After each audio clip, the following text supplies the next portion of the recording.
Around 500 BCE, in a Greek city famous for its wealth and grandeur, a man wrote a book so cryptic that even his contemporaries couldn't understand it.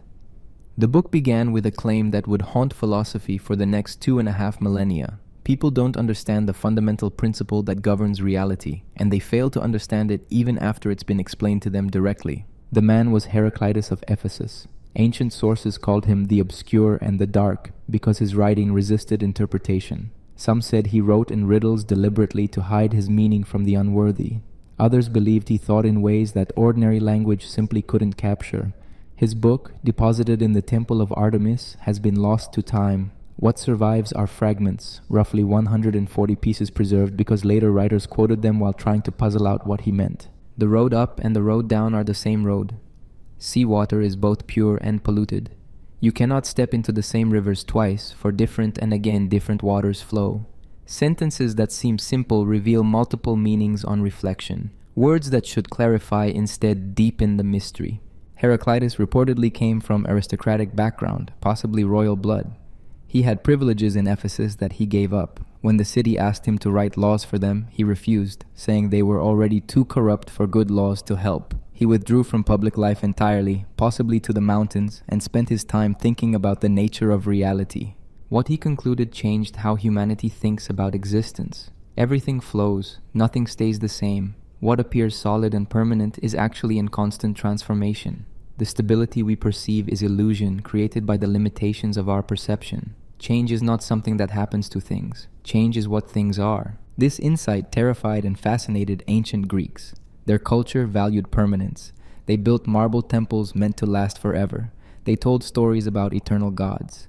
They sought knowledge that would be true for all time. Then came Heraclitus saying that permanence is impossible, that everything is fire transforming into everything else, that the only constant is transformation itself. But Heraclitus claimed that this constant change follows a rational pattern, a principle he called the logos. Everything changes, but change isn't random. It follows logic, structure, law. Most people never see this pattern. They live their entire lives unaware of the principle that governs every moment of their existence. He was harsh about human ignorance. He said people are like sleepers, each living in a private dream world. He said they fill their bellies like cattle and believe whatever they're told. He criticized not just common people, but famous intellectuals of his time, saying they accumulated knowledge without gaining understanding. His isolation deepened as he aged. Stories suggest he spent his final years withdrawn from human society, contemplating alone. One account says he died after covering himself in cow manure trying to cure an illness, though this story was probably invented by people who wanted to mock a philosopher they found too arrogant. Yet his influence persisted. Plato engaged deeply with his ideas while rejecting key aspects. The Stoics embraced his cosmic fire and made it central to their philosophy. Early Christians borrowed his concept of logos and made it foundational to their theology. Hegel found in him the origins of dialectical thinking. Nietzsche called him the greatest philosopher. Modern physics has found his vision of reality as process rather than substance surprisingly accurate. The fragments remain cryptic. Nature loves to hide. Time is a child moving counters in a game. Character is destiny. War is the father of all. Each statement opens into depths that resist easy interpretation. Scholars still debate what he meant. Philosophers still find new relevance in sentences written 2,500 years ago. What makes Heraclitus mysterious isn't just that his writing is difficult, it's that he claimed to see reality in a way that contradicts how humans naturally perceive it. He insisted that our basic categories for understanding the world, our assumption that things have stable identities and fixed properties, are fundamentally wrong. He offered a vision of reality as pure flux, pure transformation, pure fire constantly converting one thing into another according to hidden pattern. Whether he was right or mad, whether he grasped profound truth or elaborate delusion, whether his obscurity conceals wisdom or merely confusion, these questions remain open. What's certain is that anyone who engages seriously with his fragments finds themselves thinking differently afterward, seeing change where they saw stability, recognizing pattern where they saw chaos, questioning what they thought they understood about the basic nature of existence. This is philosophy at its most challenging and most rewarding. No easy answers, no comforting conclusions, just one mind's attempt to see through appearances to what actually is, expressed in language that forces readers to think beyond what language normally allows, pointing toward a truth that might be too fundamental to state clearly but too important to leave unsaid. Around 535 BCE, in the wealthy Greek city of Ephesus on the coast of what is now Turkey, a man was born who would change how humanity thinks about reality itself. His name was Heraclitus. We know almost nothing certain about his life, which seems fitting for someone who believed that certainty itself was an illusion. Ephesus was one of the richest cities in the Greek world. Ships came and went from its harbor carrying goods from across the Mediterranean. The city had a famous temple to Artemis, considered one of the 7 wonders of the ancient world. Heraclitus came from an aristocratic family, possibly even royal blood. He had the right to certain religious privileges in the city, but he gave them up. He turned away from public life entirely. The ancient sources say he was difficult, proud, and contemptuous of others. He refused to participate in politics. He rejected invitations to other cities. When the people of Ephesus asked him to write laws for them, he refused because he believed the city was already too corrupt. Instead, he withdrew, possibly to the mountains, and wrote a book. That book no longer exists as a complete work. What we have are fragments, about 140 pieces preserved because later writers quoted them. These fragments are famously cryptic. Even in ancient times, people called Heraclitus the obscure or the dark because his writing was so hard to understand. Some said he wrote in riddles deliberately to hide his meaning from the unworthy. Others believed he simply thought in a way that normal language couldn't capture. Later writers also called him the weeping philosopher because of a story that he spent his final years crying over human foolishness. Whether this story is true doesn't really matter. What matters is that even in ancient times, people recognized something essential about Heraclitus. He saw something about reality that made the normal human way of living seem absurd. The book he wrote was apparently deposited in the temple of Artemis. Some ancient sources say he wrote it in 3 parts, one on the universe, one on politics, and one on theology. Others say the divisions are artificial, imposed by later readers trying to organize thoughts that resisted organization. The writing style was dense, poetic, paradoxical. Sentences that seemed simple at first revealed multiple meanings on reflection. Heraclitus died around 475 BCE. One story says he became sick with dropsy, a swelling condition, and tried to cure himself by covering his body in cow manure and lying in the sun, hoping the heat would draw out the fluid. The manure dried and hardened, and he couldn't move. Dogs found him and tore him apart. This story is almost certainly false, invented by people who wanted to make fun of a philosopher they found too arrogant. But again,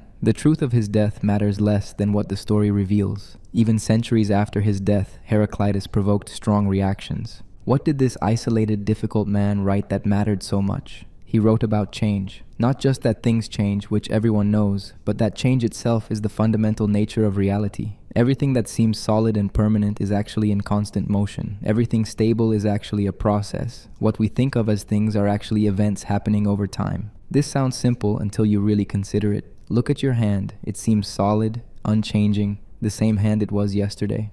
But Heraclitus would say, that's an illusion created by the limitations of your perception. At every moment your hand is changing. Cells die and are replaced. Blood flows. Heat exchanges with the air. Even the atoms that make up your hand are in constant motion.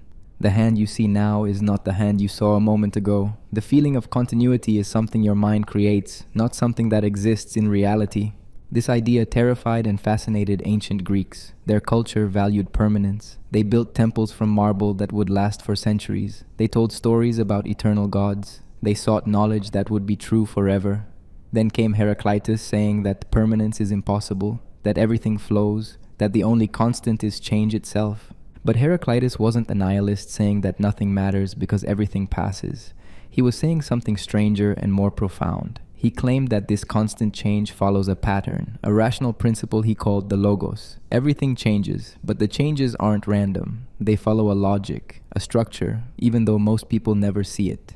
Imagine standing by a river. The water constantly flows past you. Every moment brings new water. The river is never the same from one second to the next. Yet we call it a river. We give it a name. We recognize it as the same river day after day, year after year. How can something be the same if it's constantly different? That's the question Heraclitus posed, and it's a question that still doesn't have a simple answer. Ancient Greeks had a word for the kind of knowledge Heraclitus offered: Sophia, wisdom. But Heraclitus twisted even this. He said that wisdom isn't accumulated learning or the collection of facts. Wisdom is recognizing the one thing that governs all things, understanding the pattern that connects everything. And this wisdom is available to everyone, but almost no one grasps it. Not because it's hidden, but because people prefer comforting illusions to difficult truths. The fragments that survive show a mind that thought in poetry and paradox. He wrote things like, "The road up and the road down are the same road. Seawater is both pure and polluted, drinkable and healthy for fish, undrinkable and deadly for humans. Doctors who cut and burn demand fees, though they accomplish the same as the disease." These aren't just clever word games. Each fragment points toward a vision of reality where opposites depend on each other, where what seems contradictory is actually unified, where the nature of things is revealed not in what they are at rest, but in how they change. Heraclitus looked at the world and saw not objects in space, but processes in time, not being but becoming, not permanence but transformation. The most famous words attributed to Heraclitus are probably ones he never actually wrote, at least not in the form we know them. "You cannot step into the same river twice." This sentence has been repeated so many times it's become a cliché, but the idea behind it remains revolutionary. What Heraclitus actually wrote, according to the fragments we have, was something like, "Upon those who step into the same rivers, different and again different waters flow." The meaning is similar, but the phrasing reveals more. It's not just about rivers, it's about anyone who encounters any flowing thing. The emphasis isn't on the impossibility of repetition, but on the nature of identity itself. Think about what happens when you step into a river. The water touching your foot right now is not the water that was there a moment ago. That water has flowed downstream. New water has taken its place. If you lift your foot and put it down again, you're touching completely different water. Yet we still call it the same river. The Thames, the Nile, the Amazon, these names suggest permanence for something that is pure flow, pure change. But Heraclitus went further. Later philosophers, building on his thought, added another level. You cannot step into the same river twice, and you are not the same person. Because while the river changes, so do you. The cells in your body have changed. Your thoughts have moved on. Your physical state is different. The person who stepped out of the river is not identical to the person who stepped in. This creates a philosophical problem that has occupied thinkers for 2,500 years. If everything changes constantly, how can anything have identity? How can we use language, which requires that words refer to stable things? How can we make plans, which assume that the person making the plan and the person executing it are somehow the same? How can we be held responsible for actions taken by an earlier version of ourselves that no longer exists? The river image works because rivers are obviously in motion. Water flows, everyone can see that. But Heraclitus applied the same logic to everything. A mountain seems permanent, but even mountains change. Weather erodes them. Geological forces push them up or wear them down.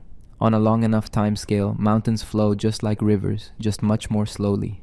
Our perception of their permanence is a trick of our limited time frame. A table seems solid, but it's made of wood that's slowly decaying, absorbing moisture from the air, releasing it back. The molecules that make it up are in constant motion. On the atomic level, there's more empty space than solid matter, and what seems like solid matter is actually fields of force and particles that don't stay in one place. Your body seems like a discrete, bounded thing, but it's constantly exchanging matter and energy with its environment. You breathe in air and breathe out different air. You eat food that becomes part of you, and you excrete waste that was part of you. You shed skin cells, hair grows and falls out. From a Heraclitean perspective, you're not a thing, but a pattern, a process that maintains temporary stability while the matter flowing through it constantly changes. The ancient Greeks had a concept they called ousia, often translated as being or substance. They wanted to know what things really are, what persists behind the appearances. Heraclitus offered a disturbing answer. Nothing persists. There is no substance behind the appearances. The appearances are all there is, and they never stop changing.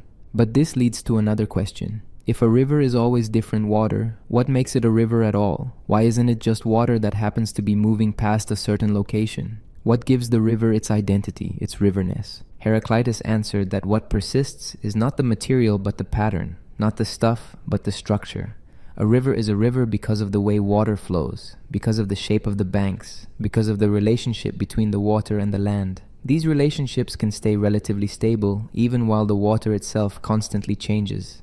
This is a profound shift in how to think about identity.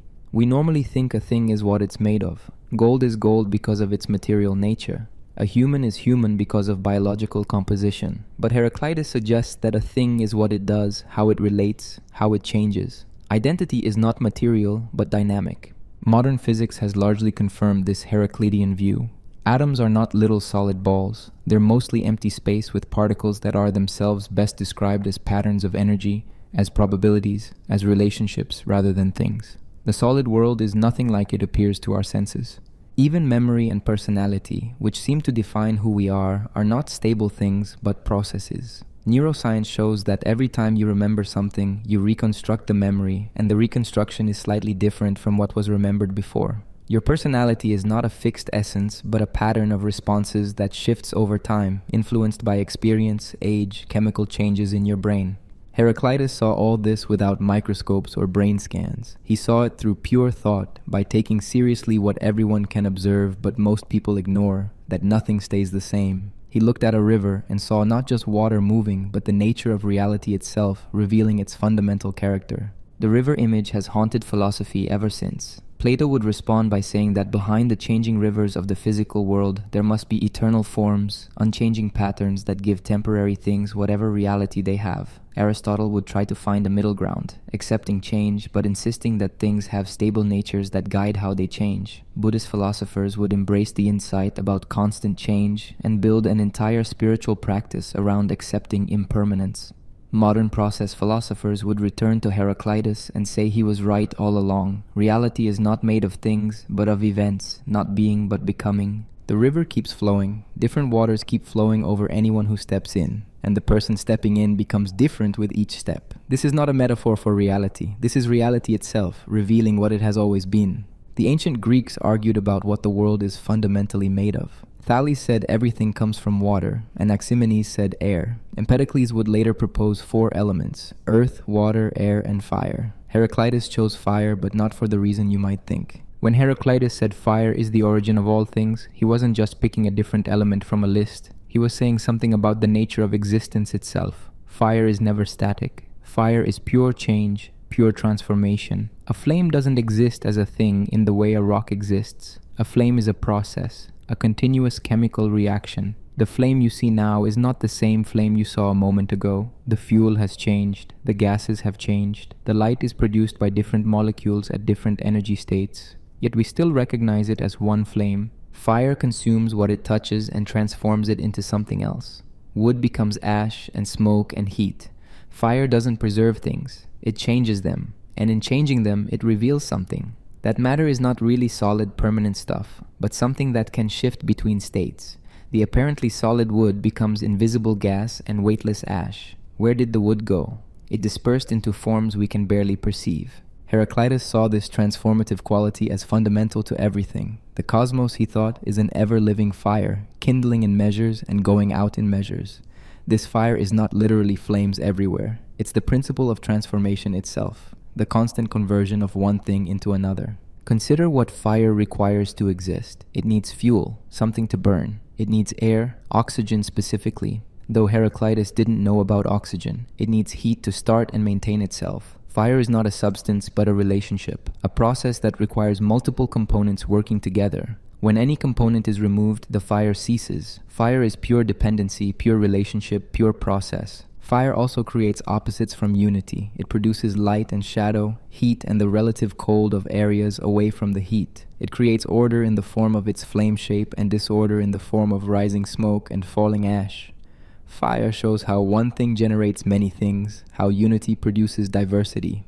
The ancient world knew fire as both creator and destroyer. Fire cleared forests but made land fertile for new growth. Fire destroyed cities but was also necessary for civilization. You needed fire to cook food, to work metal, to stay warm, to light the darkness. Fire was dangerous but indispensable. This dual nature appealed to Heraclitus. Fire was the perfect image for a reality that creates through destruction, that maintains itself through change. Heraclitus described a cosmic cycle powered by fire. Fire turns into water through condensation, according to ancient understanding. Water turns into earth through sedimentation. Earth turns back into water through evaporation. Water turns back into fire through some process the ancient Greeks didn't fully understand but could observe in phenomena like lightning. Everything is constantly transforming into everything else, with fire as both the source and destination of the cycle. Modern chemistry would explain these transformations differently. We know that burning wood doesn't turn fire into water and earth, but releases stored chemical energy and breaks molecular bonds. We know that water doesn't turn into earth, but can carry dissolved minerals that precipitate out.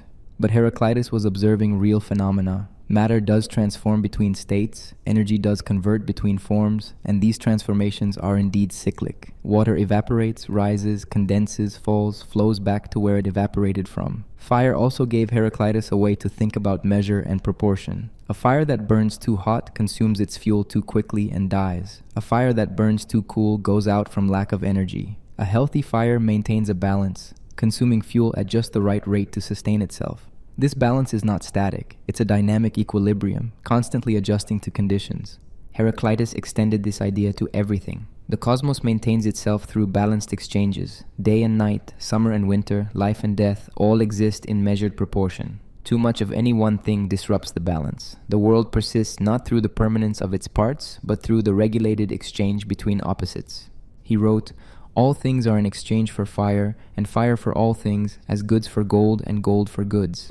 This fragment uses economic language. In the ancient world, gold was a standard of value. You could exchange goods for gold and gold for goods, but the total value remained constant. Similarly, everything in the cosmos can be exchanged for everything else, with fire as the standard, the common measure, the principle of transformation that makes all exchanges possible. Fire also has an unpredictable quality. You can control fire to some extent, but it always has the potential to escape control. A small spark can become a conflagration. Fire spreads in ways that are hard to predict, following paths of fuel and air currents. Yet fire also follows laws. It requires fuel and oxygen. It produces heat and light. It follows chemical principles even when its specific behavior seems chaotic. This combination of law and unpredictability, of order and chaos, characterized Heraclitus's view of reality. The cosmos is not arbitrary, it follows rational principles. But within those principles, there's room for variation, for the unexpected, for emergence of new patterns. Fire is both structured and wild, both governed by rules and impossible to fully predict. When Heraclitus chose fire as his primary element, he was choosing the element that best represented change itself, that most clearly showed how things don't simply exist, but constantly become. Fire doesn't ask whether being or becoming is more fundamental. Fire simply is becoming, is pure process, is transformation made visible. The universe as fire means the universe as constant activity, constant transformation, constant exchange. Nothing rests, nothing stays the same. Everything is always in the process of becoming something else. And this process is not random chaos, but follows measure, proportion, reason. The ever-living fire kindles in measures and goes out in measures, maintaining cosmic balance through continuous change. Heraclitus made a claim that seems contradictory at first. Opposites are unified. Hot and cold, wet and dry, life and death, these aren't separate things in conflict. They're aspects of a single reality, different poles of the same process. This idea disturbs common sense. We experience opposites as fundamentally different. Pleasure is not pain, health is not sickness, up is not down. To say these opposites are somehow the same seems absurd, but Heraclitus wasn't saying they're identical. He was saying they're inseparable, that each requires the other to exist. Consider hot and cold. These aren't absolute states, but points on a continuum. What feels hot compared to ice feels cold compared to boiling water. Hot and cold are relative terms that only make sense in relation to each other. You cannot have hot without cold because hot means more thermal energy than something else, and cold means less thermal energy than something else. Take away one and the other becomes meaningless. The same applies to up and down. These directions only exist relative to a gravitational field and to each other. Up is the direction away from the source of gravity. Down is the direction toward it. In deep space, away from gravitational influence, up and down lose all meaning. They depend on each other for their existence. Health and sickness seem more clearly separate, but Heraclitus would note that the same body contains both. What we call health is a dynamic balance, a temporary state maintained by constant processes that fight off disease, repair damage, regulate systems. Sickness is not the invasion of something foreign, but the disruption of this balance. The line between health and sickness is not sharp but blurry. You don't suddenly switch from one to the other. You gradually shift along a continuum. Life and death especially troubled the ancient Greeks. How can life and death be unified? They seem like absolute opposites, mutually exclusive. But Heraclitus observed that life feeds on death. Animals eat plants or other animals. Those plants and animals must die to provide life. Death creates the conditions for new life. Decaying matter becomes soil. Soil grows plants. Plants feed animals. The cycle continues. Life is not separate from death, but depends on it, emerges from it, returns to it. Heraclitus wrote, "The same thing is living and dead, awake and asleep, young and old. For these things having changed around are those, and those having changed around are these. This fragment points to the fluidity of categories. What is living now will be dead later. What is young now will be old later. These aren't different substances, but different phases of the same process. He also wrote, disease makes health pleasant and good, hunger satiety, weariness rest. This fragment reveals how opposites define each other through contrast. You cannot appreciate health without having experienced sickness. You cannot feel satisfied without having felt hunger. The pleasure of rest comes from the experience of weariness. Take away one side and you lose the meaning of the other side. This isn't just philosophical wordplay. It describes how consciousness actually works. Your nervous system detects change and contrast. Sensory receptors respond to differences, to transitions, not to steady states. Touch a warm object and you feel warmth because it's warmer than your hand. Keep touching it and the sensation fades as your hand reaches the same temperature. You stop noticing. Only change and contrast register clearly in awareness. The unity of opposites extends to value judgments. Heraclitus wrote, seawater is both pure and polluted. For fish it is drinkable and healthy. For humans undrinkable and deadly. What is good for one creature is bad for another. Good and bad are not absolute properties of things, but relationships between things and contexts. The seawater hasn't changed. Your perspective has. He applied this even to moral opposites. Good and evil, justice and injustice, these depend on circumstances and viewpoints. What seems evil from one angle may be necessary from another. He wasn't promoting moral relativism, the idea that anything goes. He was noting that moral categories are more complex than simple opposition suggests, that what appears as conflict often serves a hidden purpose. The Greek word Heraclitus used for this hidden purpose was harmonia, harmony. But Greek harmony didn't mean pleasant agreement. It meant fitting together, like the joints of a wooden frame or the tension between bow and string. Harmony requires difference, requires opposing forces that balance each other. He wrote, what is opposed brings together. From differences comes the finest harmony. A lyre produces music through the tension between its strings and frame. Remove the tension and you have no music, just loose strings and dead wood. The opposition creates the sound. Conflict produces beauty. He also wrote, they do not understand how what differs with itself agrees. It is a backwards turning harmony, like that of a bow or a lyre. The bow shows this clearly. The wood wants to spring straight. The string wants to contract. They pull against each other. This opposition gives the bow its power. Release the string and the arrow flies. The energy stored in the tension between opposites becomes motion. This concept of harmony through opposition influenced later thinkers enormously. Hegel would build his entire dialectical method on it, the idea that thesis and antithesis produce synthesis. Marx would apply it to class conflict. Nietzsche would celebrate it as the dynamic creative force in life. But all of them were developing what Heraclitus saw first. That opposition is not a problem to be solved, but the structure of reality itself. Modern science has confirmed aspects of this in surprising ways. Particles and antiparticles, matter and antimatter, positive and negative charges, these aren't separate things that happen to exist. They're complementary aspects of physical law. Many fundamental equations in physics are symmetric, meaning they work the same if you swap positive and negative, matter and antimatter, forward and backward in time. The universe seems to be built on balanced opposition. Biology shows similar patterns. Predator and prey shape each other through evolutionary time. The speed of prey drives the speed of predators. The cunning of predators drives the defenses of prey. Neither exists in isolation. They're locked in what's called an evolutionary arms race, but it's more like a dance. They create each other. Even within a single organism, health depends on balanced opposition. Your immune system must be active enough to fight threats, but not so active that it attacks your own body. Hormones must balance. Excitation and inhibition in neurons must balance. Too much or too little of anything causes problems. Life is the continuous maintenance of dynamic balance between opposing tendencies. Heraclitus saw all this without modern knowledge. He saw it by looking carefully at experience and thinking rigorously about what experience reveals. Opposites seem to conflict, but the conflict is superficial. Beneath the surface, they depend on each other, define each other, create each other. Hidden from casual observation is a harmony not of agreement but of mutual necessity, not of peace but of productive tension. The world holds together not despite its oppositions, but because of them. Heraclitus wrote one of the most disturbing fragments in ancient philosophy. War is the father of all and king of all. Some it makes gods, some it makes men, some it makes slaves, some free.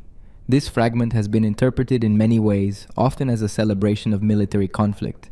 but Heraclitus meant something more fundamental than warfare between armies. The Greek word he used was polemos, which can mean war, but also means strife, conflict, struggle. Heraclitus was describing the dynamic tension that creates everything. Without conflict, without opposing forces, nothing would exist. The universe would collapse into uniformity, into sameness, into nothing distinguishable from anything else. Think about how anything comes into being. A mountain exists because tectonic forces push rock upward while erosion wears it down. The mountain is the temporary result of these opposing forces. Stop the tectonic uplift and erosion wears the mountain to flatness. Stop erosion somehow, and tectonic forces keep pushing up until something breaks. The mountain exists only in the tension between creation and destruction. A river exists because gravity pulls water downward while the landscape resists and channels that flow. Rain falls because of the conflict between temperature differences in the atmosphere, between moist air rising and cool air sinking. Weather itself is the product of competing forces. Heat from the sun, rotation of the earth, interaction between land and sea. Remove the conflict and weather stops. You get blank uniformity. Living things depend even more obviously on conflict. Your body maintains its temperature by balancing heat production with heat loss. Your cells maintain their chemical composition by constantly pumping molecules in and out, working against the gradient, fighting against entropy. Life is the conflict between organization and dissolution. The moment the conflict stops, the organization collapses. Death is the victory of equilibrium over productive tension. Heraclitus wasn't glorifying violence. He was describing reality. Creation requires destruction. Growth requires death. Order requires the continuous defeat of disorder. These aren't unfortunate aspects of reality. They're what makes reality possible. The fragment about war making gods and slaves points to differentiation. Conflict creates differences. Before conflict, everything is uniform. Conflict sorts things into categories, creates hierarchies, generates variety. This isn't moral judgment. It's observation about how diversity emerges from unity. Consider a fire burning through a forest. The fire doesn't affect all trees equally. Some trees have thick bark that protects them. Some trees are in areas with less fuel. Some benefit from other trees blocking the wind. After the fire, the forest is not uniform. It's a patchwork of burned and unburned areas, dead trees and surviving trees, ash and new growth already sprouting. The conflict with fire created variety where there was relative uniformity. Evolution works through conflict. Organisms compete for resources. Those better adapted to their environment survive and reproduce more. Those less adapted don't. This competition, this conflict, generates the stunning diversity of life. Take away the conflict and evolution stops. Everything remains the same. No new forms emerge. Heraclitus saw that peace, in the sense of complete absence of conflict, would be death. A completely peaceful system is a system in equilibrium, and equilibrium means nothing happens. No change, no growth, no creativity, no life. What we call peace in human affairs is actually managed conflict channeled into productive rather than destructive forms. He wrote, "One should know that war is common, and justice is strife, and all things come into being through strife and necessity." Justice isn't the absence of conflict, but the right ordering of conflict. A just society isn't one without disagreement, but one where disagreements are resolved fairly. The conflict doesn't go away, it gets channeled. This idea that conflict is creative, not just destructive, challenged Greek thinking. The Greeks valued harmony, balance, the golden mean. They feared excess and disorder. Yet here was Heraclitus saying that harmony itself depends on conflict, that balance is not static but dynamic, maintained by opposing forces. A bridge illustrates this. The bridge stands because forces within it balance. Compression in some parts balances tension in other parts. The bridge is at rest, but it's not peaceful. It's a frozen moment of balanced conflict. Every part is under stress. Remove the stress and the bridge collapses. Music provides another example. A melody played on a single note isn't music. Music requires different notes, different rhythms, tensions that build and resolve. Even harmony in music isn't the absence of conflict, but the pleasing resolution of dissonance. The beauty comes from the interplay of difference, from controlled conflict. Heraclitus extended this to thought itself. Learning happens through conflict between what you think you know and what experience teaches you. Confusion, difficulty, the struggle to understand. These aren't obstacles to learning. They're how learning happens. A mind that never encounters conflict never grows. He despised people who sought only comfort and avoided all struggle. Physical comfort without effort makes the body weak. Mental comfort without challenge makes the mind dull. Spiritual comfort without questioning makes the soul shallow. Growth happens at the edge of capacity, where you struggle, where you face resistance. Modern physics has found conflict at the heart of reality. Forces oppose each other, particles interact through exchange. The fundamental equations describe relationships of opposition and balance. Electromagnetic forces hold atoms together by balancing opposing charges. The strong force binds atomic nuclei together against the electromagnetic repulsion between protons. Gravity pulls matter together while expansion of space pushes it apart. The universe exists in the tension between these forces. Ecology reveals similar patterns. Predator and prey maintain population balance. Different species compete for resources. And this competition maintains biodiversity. Remove the predators and prey populations explode then crash. Remove competition and one species dominates, reducing overall diversity. The health of an ecosystem depends on maintaining productive conflict between its members. Heraclitus saw what modern science confirms. Conflict isn't an unfortunate feature of reality to be eliminated. Conflict is the mechanism by which reality generates novelty, maintains diversity, enables growth, makes possible anything interesting at all. War, in the expanded sense Heraclitus meant, is indeed the father of all, the generative principle that brings forth everything that exists. But this doesn't mean all conflict is good, or that any particular war is justified. Heraclitus was describing how reality works, not prescribing how humans should behave. Understanding that conflict is fundamental doesn't tell you which conflicts to engage in or how to manage them. That requires wisdom, judgment, attention to particular circumstances. The point is that you cannot eliminate conflict without eliminating existence itself. The question is not whether conflict, but which conflicts. Not whether struggle, but toward what end. At the center of Heraclitus's philosophy stands a concept he called logos. This Greek word has no direct English equivalent. It can mean word, speech, reason, proportion, account, or principle. Heraclitus seems to have meant all of these at once, and something more besides. The opening of his book, according to ancient sources, began something like this. Of this logos, which holds forever, people prove uncomprehending, both before hearing it and once they have heard. For though all things come to be according to this logos, they are like the inexperienced when experiencing words and deeds such as I explain. This sets up the central puzzle. The logos is always present. It governs everything that happens. Yet most people never recognize it, never understand it, even when it's explained directly to them. They live their entire lives unaware of the pattern that structures their existence. What is this logos? It's not a thing but a principle, the rational structure underlying the apparent chaos of experience. Every particular event follows from this principle. Every change happens according to it. It's like a law of nature, except it's not imposed from outside. It's intrinsic to nature itself, the way nature operates. Think of language. Individual words seem arbitrary. Why does tree refer to that wooden plant and not to something else? There's no inherent connection between the sound and the thing.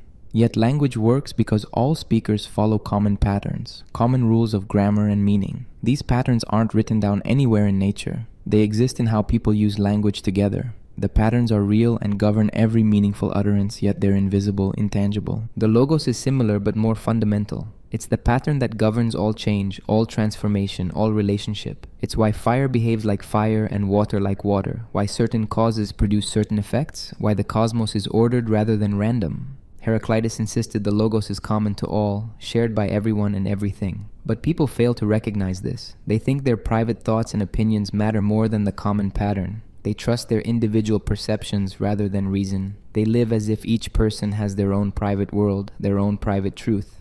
He wrote, "Though the logos is common, most people live as if they had their own private understanding." This fragment criticizes the human tendency toward subjectivity, toward thinking that personal opinion equals truth. Modern culture celebrates individual perspective, but Heraclitus saw this as delusion. There's a common structure to reality that your perspective doesn't change. The logos explains why opposites are unified. The same rational principle governs both hot and cold, day and night, life and death. They're not separate phenomena requiring separate explanations. They're aspects of one process, manifestations of one law. Understanding the logos means seeing through the apparent multiplicity to the underlying unity. But the logos also explains diversity.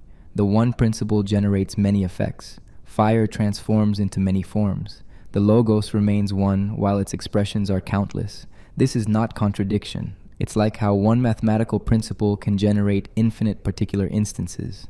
The Pythagorean theorem is one principle, but it applies to infinite right triangles. Heraclitus seems to have thought the logos was accessible through reason, not the accumulation of facts, but the use of thought to discover the pattern behind facts.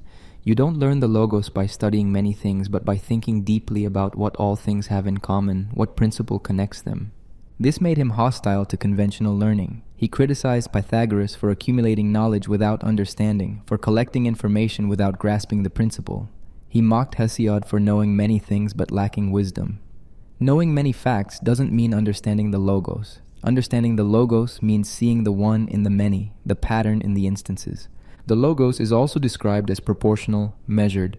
Change happens not randomly but according to measure. Summer and winter come in regular cycles. Day and night alternate in predictable patterns. Even what seems chaotic follows statistical regularities. The logos governs the measure, maintains the proportion. This concept of measured change was revolutionary. Before Heraclitus, divine caprice explained irregularity. Gods intervened. Fate operated mysteriously. Heraclitus proposed that even apparent irregularity follows law, that what seems random is actually structured, that reason governs all. Later philosophers were deeply influenced by the logos concept. The Stoics made logos central to their philosophy, identifying it with divine reason pervading the cosmos. Early Christians adapted the concept, identifying Jesus as the Logos, the Word made flesh. Modern philosophers still debate how to understand rational structure in nature. Science in some ways fulfills the Heraclitean vision. Physics seeks laws that govern all physical processes. Biology seeks principles that explain all life. The scientific method assumes that nature follows discoverable patterns, that reason can uncover these patterns, that despite nature's complexity, underlying simplicity exists. This is logos thinking. But Heraclitus added something science often forgets. The logos is not just descriptive but also normative. It doesn't just describe what happens. It's the right pattern, the pattern things follow when they're functioning properly. Deviation from the logos is error, dysfunction, a falling away from proper order. For humans, living according to the logos means recognizing your place in the common pattern. It means abandoning the illusion of private understanding. It means accepting that reason governs, that your desires and opinions don't change fundamental structure. It means aligning your will with necessity, not from resignation, but from recognition of what actually is. He wrote, "Wisdom is one thing, to know the judgment which steers all through all. This judgment is the logos, the governing principle that directs everything. Knowing it is wisdom. Living according to it is virtue. Ignoring it is folly." The tragedy, for Heraclitus, was that the logos is obvious yet invisible, present yet unrecognized, common yet treated as alien. People encounter it constantly but never see it. They live within its structure but act as if they create their own rules. They depend on it for every breath but deny its authority. This wasn't meant as pessimism, it was diagnosis. If people fail to recognize the logos, they can learn to recognize it. If they live in private delusion, they can wake to common truth. The logos is always available, always present, waiting to be understood by anyone willing to think carefully about what experience reveals. Heraclitus had harsh words for most of humanity. He said they're like sleepers, like children, like the deaf and blind. They go through life never waking up to reality, never understanding what they encounter, never seeing what's in front of them. The problem isn't lack of intelligence or education. Heraclitus criticized educated people as harshly as the ignorant. The problem is that most people never question their assumptions, never examine their perceptions, never think deeply about what they experience. They accept appearances, they trust habits, they follow customs without understanding why. He wrote, "Eyes and ears are poor witnesses for people if they have barbarian souls." The fragment is difficult to translate, but the meaning is clear enough. Having functioning senses doesn't guarantee understanding. You can see and hear yet perceive nothing important. The problem isn't with the senses, but with the soul, with the mind that interprets what the senses report. What does it mean to have a barbarian soul? In Greek, barbaros meant someone who doesn't speak Greek, who makes unintelligible sounds, who cannot participate in rational discourse. A barbarian soul is one that cannot interpret experience correctly, that takes sensory input and draws wrong conclusions, that lives in a private world of misunderstanding. Most people, according to Heraclitus, mistake appearance for reality. They see objects where they should see processes. They see permanence where they should see change. They see separation where they should see unity. Their senses report correctly, but their understanding fails. Consider how people think about themselves. They believe they're stable, continuous identities. But Heraclitus would say this is illusion. You're a process that creates the feeling of continuity, not an actual continuous thing. Every cell in your body replaces itself over time. Your thoughts constantly change, your desires shift. The person you were 10 years ago is not the person you are now in any substantial sense, yet you claim an unchanging self. This illusion causes suffering. You cling to what cannot be held. You resist changes that cannot be prevented. You demand permanence from a world made entirely of transformation. All because you never woke up to what you actually are. Heraclitus compared people to sleepers who live in private worlds. When you dream, the dream seems real.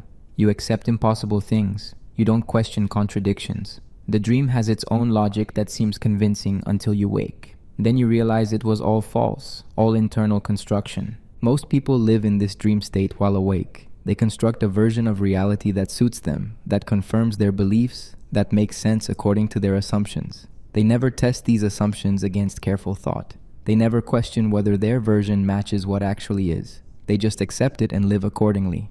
The difference between the wise person and the foolish person isn't intelligence, it's awareness. The wise person has woken up from the private dream into the common world. The fool remains asleep in private fantasy, but he doesn't know he's dreaming, so he mistakes his dreams for reality. Heraclitus wrote, "The waking have one common world, but the sleeping turn aside each into a world of their own." This is the key distinction. Reality is common, shared, objective. But most people construct private realities that don't match the common world. They think their opinions are truth, their perceptions are facts, their desires are laws of nature. Why don't people wake up? Partly because waking is difficult. It requires questioning everything you think you know. It means admitting you were wrong, that your entire way of understanding is flawed. Most people prefer comfortable delusion to difficult truth. But there's something deeper. Heraclitus suggested that people prefer ignorance because knowledge brings responsibility. If you recognize that change is inevitable, you must accept loss. If you see that death is part of life, you must face mortality. If you understand that opposites are unified, you can't divide the world into simple good and evil. Knowledge of the Logos destroys comforting stories. So people actively avoid waking up. They distract themselves with trivial concerns. They follow the crowd to avoid thinking independently. They trust authority figures to tell them what to believe. They defend their illusions angrily when challenged because those illusions protect them from reality. Heraclitus had particular contempt for people who learn many facts without gaining understanding. He criticized Pythagoras and Xenophanes and Hesiod, all respected intellectuals of his time, saying their extensive knowledge didn't lead to wisdom.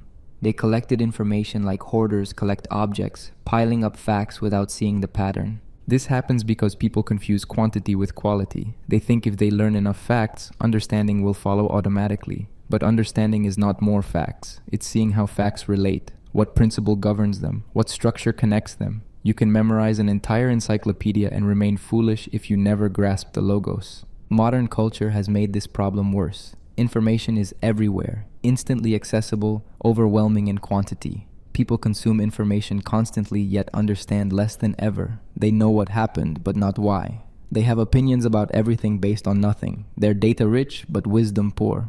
Heraclitus would say this is inevitable. Most people will always remain asleep because waking requires effort they won't make.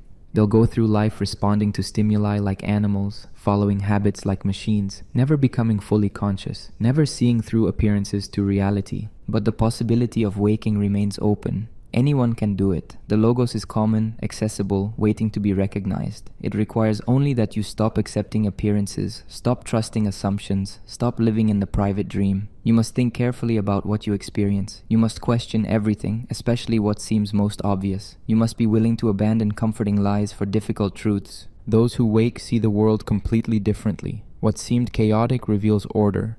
What seemed permanent reveals itself as process. What seemed multiple reveals underlying unity. The waking person still sees the same things as the sleeping person, but understands them correctly. The appearances don't change. Understanding changes. Heraclitus offered no easy path to waking. He didn't prescribe meditation techniques or philosophical exercises. He simply insisted that understanding is possible for anyone willing to think, and that most people refuse to think even though thinking is what could save them from their sleepwalking delusion. Heraclitus described a universe in constant transformation, where everything turns into everything else according to a rational pattern. He called this the way up and the way down, the path of transformation that all things follow. The cycle begins with fire, the primary element. Fire undergoes transformation and becomes water. Water in turn becomes earth. This is the way down, the path of condensation, of cooling, of solidification. The most active element becomes the most stable. Pure energy becomes dense matter. But the cycle doesn't stop. Earth becomes water through processes like evaporation and erosion. Water becomes fire through processes the ancient Greeks couldn't fully explain, but observed in phenomena like lightning and certain chemical reactions. This is the way up, the return journey, the transformation from stable to active. Heraclitus wrote, "Fire lives the death of earth, and air lives the death of fire. Water lives the death of air, earth that of water. Each element exists through the transformation of another. What is death for one is life for another. The cycle perpetuates itself through this mutual consumption." Modern science understands these transformations differently. We know about states of matter, solid, liquid, gas, plasma. We know about phase transitions, about molecular structures, about chemical bonds and their breaking. But Heraclitus observed something real. Matter does transform between states. Energy does convert between forms. The universe is a vast system of exchanges where nothing stays in one form permanently. Consider water. Ice melts into liquid. Liquid evaporates into vapor. Vapor can ionize into plasma if heated enough. And the reverse, plasma cools to gas, gas condenses to liquid, liquid freezes to solid. The water molecule persists through these changes, but its behavior and properties change dramatically. In ice, it's locked into rigid structure. As liquid, it flows. As vapor, it disperses. As plasma, it breaks into charged particles. Heraclitus saw similar cycles everywhere. The sun evaporates water from the ocean. The water rises as invisible vapor. It cools and condenses into visible clouds. Rain falls. Rivers flow back to the ocean. The cycle completes. The water that evaporated returns to where it started, but it has been transformed, has traveled, has participated in many processes. Living things participate in the same cycles. Plants take carbon dioxide from the air and water from the soil. Through photosynthesis, they transform these into complex molecules, storing solar energy in chemical bonds. Animals eat plants, releasing that stored energy, breaking the complex molecules back into simpler forms. Respiration returns carbon dioxide to the air. Death returns molecules to the soil. The materials cycle through different forms: air to plant, to animal, to soil, to air again.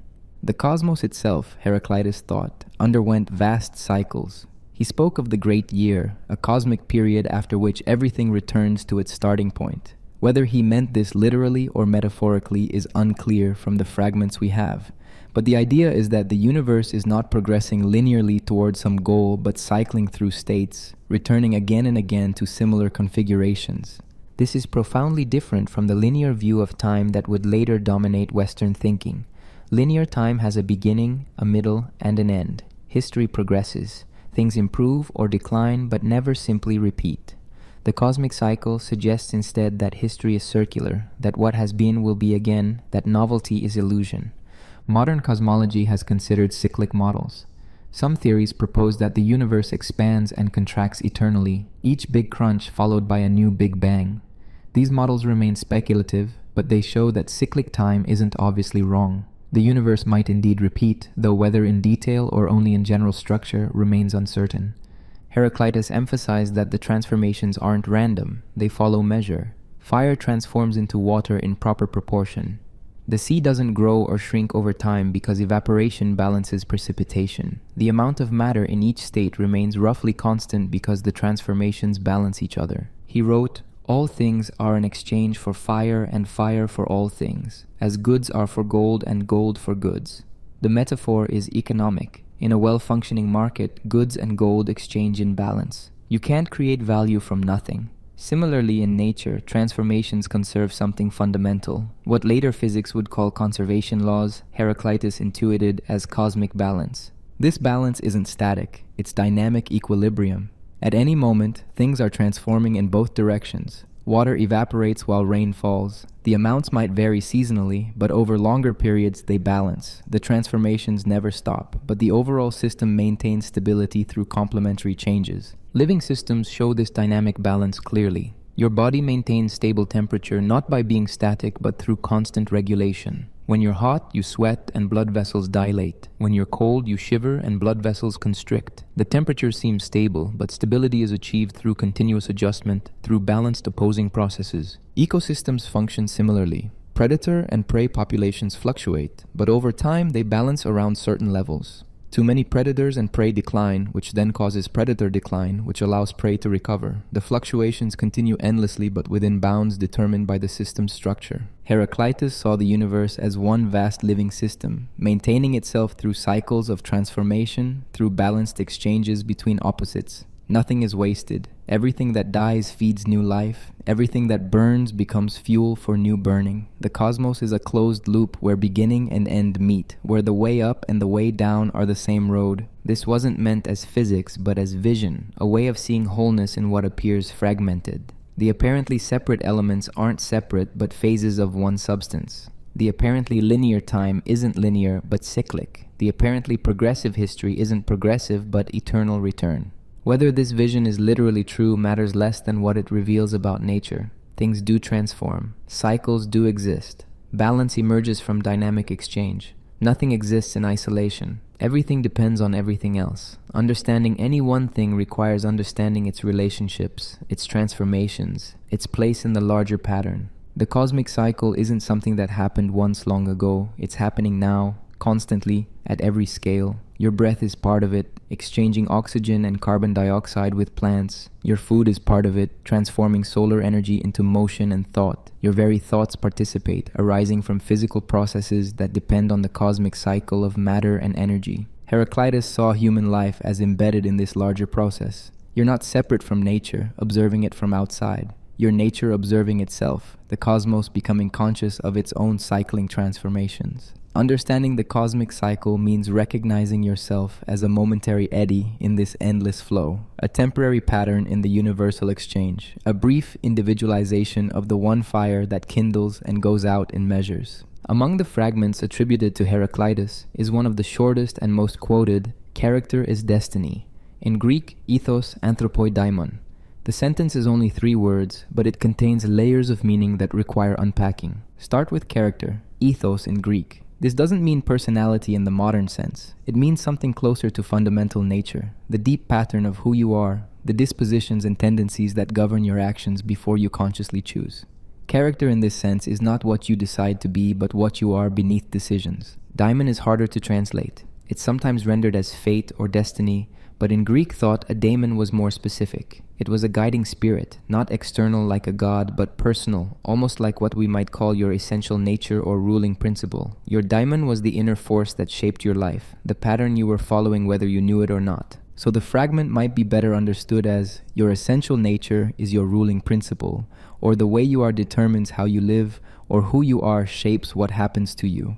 It's not quite the same as saying character determines fate. It's saying character is fate, that there's no separation between who you are and what you become. This challenges ideas of free will and determinism.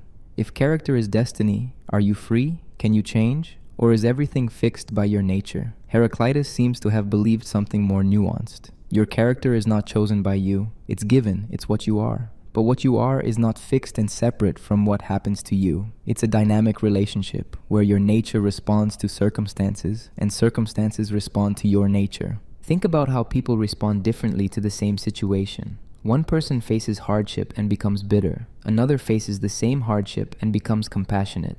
The difference isn't in the situation but in character, in the fundamental pattern of who they are. The situation doesn't determine the response, character does. But character itself has been shaped by prior experiences, by upbringing, by choices made so far back you don't remember making them. You are the accumulated result of everything that has formed you. In that sense, you're not free to be other than you are. You're the product of your history. Yet you're also not entirely fixed. Character can change through experience, through self-awareness, through deliberate cultivation. The Greeks believed in forming character through habituation, through repeated actions that gradually shape your nature. You become brave by acting bravely, become just by acting justly. Character is not entirely given, it's also made. Heraclitus would likely say that character unfolds according to its own nature, like a seed growing into a specific plant. An acorn becomes an oak, not an elm. The oak's nature was contained in the acorn, but it required proper conditions to actualize. Similarly, your character unfolds according to its inner pattern, but circumstances affect how it manifests. This explains why knowing yourself was central to Greek philosophy. If character is destiny, then understanding your own character means understanding your fate. Not that you can see the future, but you can recognize the pattern you're following, the direction your nature tends, the kind of life your character will create. Most people don't know themselves. They act from character they don't understand. They're surprised by their own reactions, confused by their repeated mistakes, bewildered by patterns in their lives. They think circumstances cause their problems, not recognizing that their character creates similar circumstances again and again.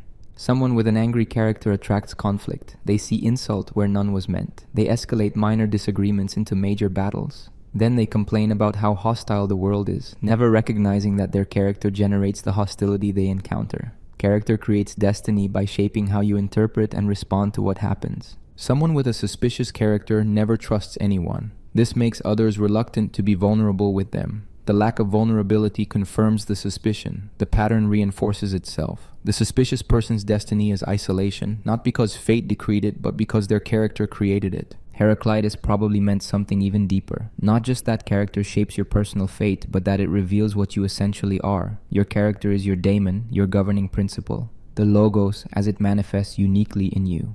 Living according to your character means living according to your nature, which means living according to the universal pattern as it appears in your particular form.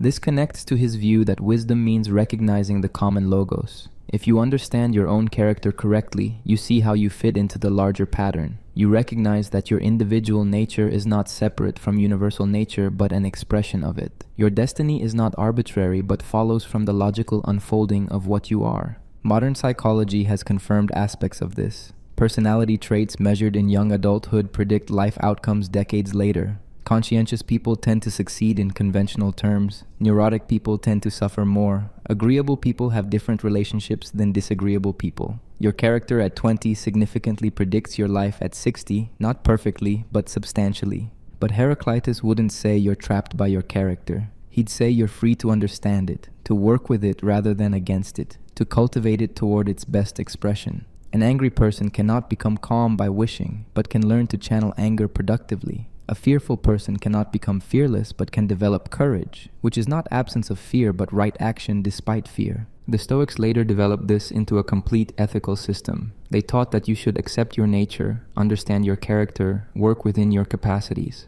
Don't waste energy wishing to be other than you are. Understand what you are and develop it toward excellence. This is living according to nature, which is living according to reason, which is living according to the logos. Character is destiny doesn't mean your life is predetermined. It means your life unfolds from what you are. Change what you are even slightly, and you change what you become. But you can only change what you are by first understanding it, by bringing it into awareness, by seeing the pattern clearly. This is why self-knowledge matters. Not because knowing yourself feels good or gives you confidence. Because not knowing yourself means living blindly according to a pattern you don't recognize, being driven by a daemon you can't see. Know your character and you see your destiny, not as fixed fate but as unfolding pattern. You can't escape the pattern, but you can participate consciously in it rather than being dragged by it unknowingly.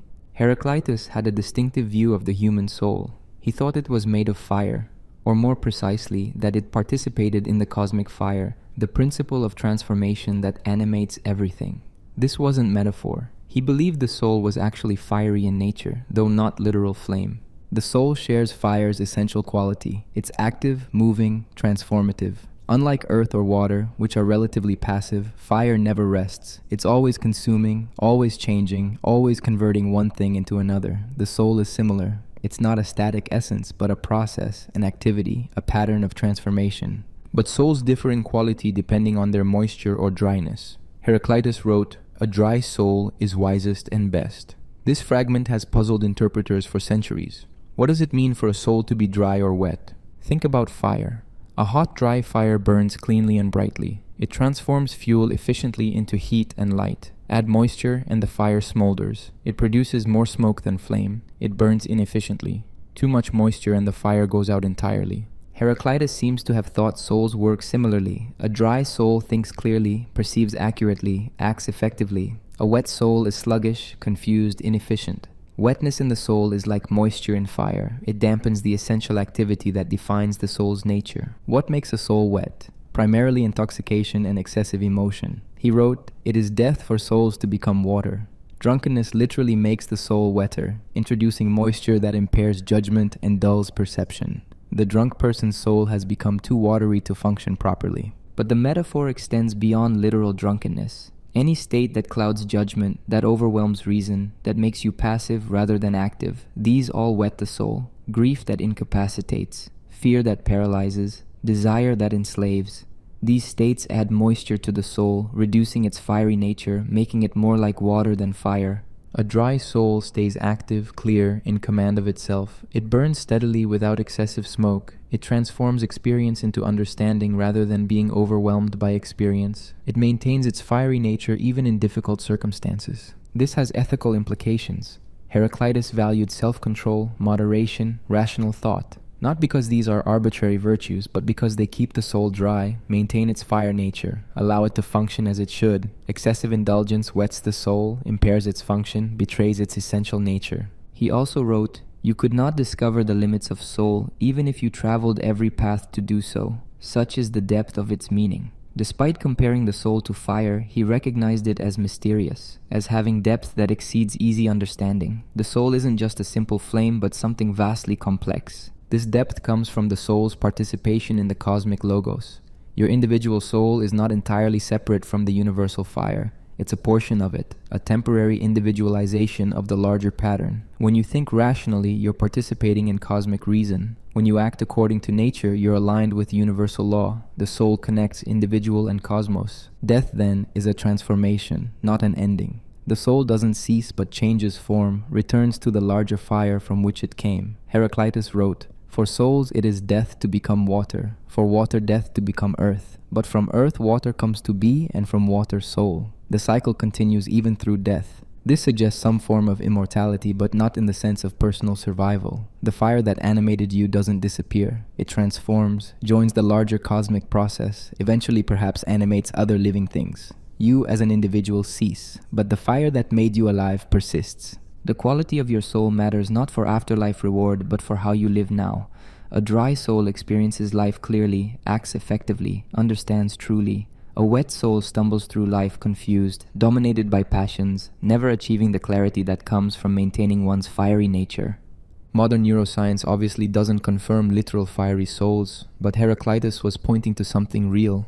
Mental clarity does depend on physical state. Intoxication does impair judgment. Excessive emotion does cloud thinking. What he called wetting the soul corresponds to real psychological and physiological states that affect cognitive function. And the metaphor of fire for consciousness has merit. Consciousness is active, not passive. It's a process, not a thing. It arises from complex dynamic activity in the brain. It transforms information, generates meaning, drives action. In these ways, it's more like fire than like earth or water, more like process than substance.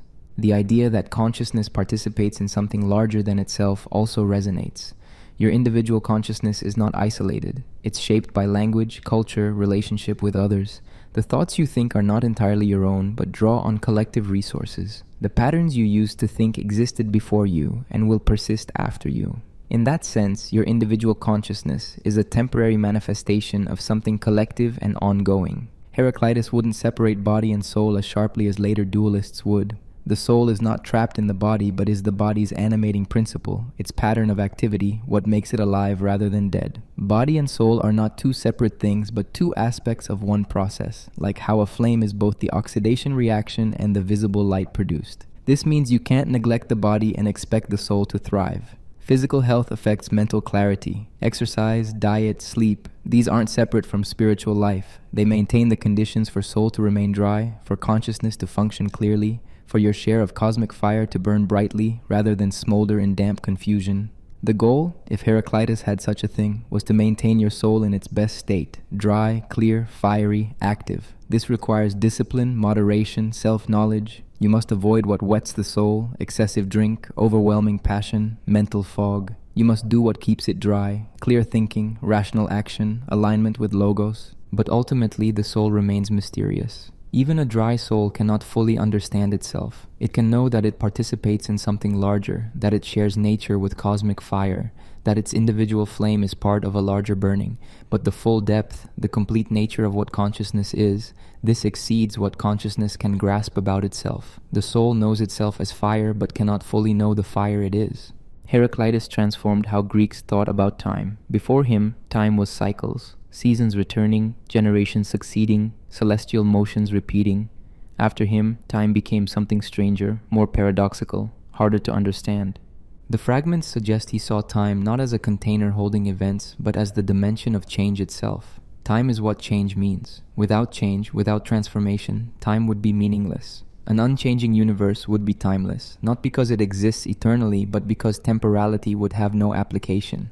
This reverses the usual way of thinking. We imagine time as something independent that flows steadily regardless of what happens. Then events occur within this flowing time. But Heraclitus suggested that events don't occur in time. Events create time by their succession, by their changing relationships. Consider the river again. The river exists through time, but what creates its temporality? Not the passage of abstract time, but the flow of water. If the water stopped flowing, the river would cease to be a river. It would become a pond. The river's identity depends on temporal flow, on constant change. Time isn't something added to the river. Time is what the river is. Human life shows this even more clearly. Your identity extends through time. You remember your past, anticipate your future. But this temporal extension is not something that happens to you. It's constitutive of who you are. Without past and future, without memory and anticipation, you wouldn't be a person at all. Time is not external to your being, but essential to it. Heraclitus also recognized something paradoxical about the present moment. It's the only time that exists, yet it has no duration. As soon as you identify the present, it's already past. The present is the knife edge between past and future, infinitely thin, impossible to grasp. Yet everything that exists, exists now. Past and future don't exist except as present memory and present anticipation. This creates a puzzle. If only the present exists, but the present has no duration, does anything exist at all?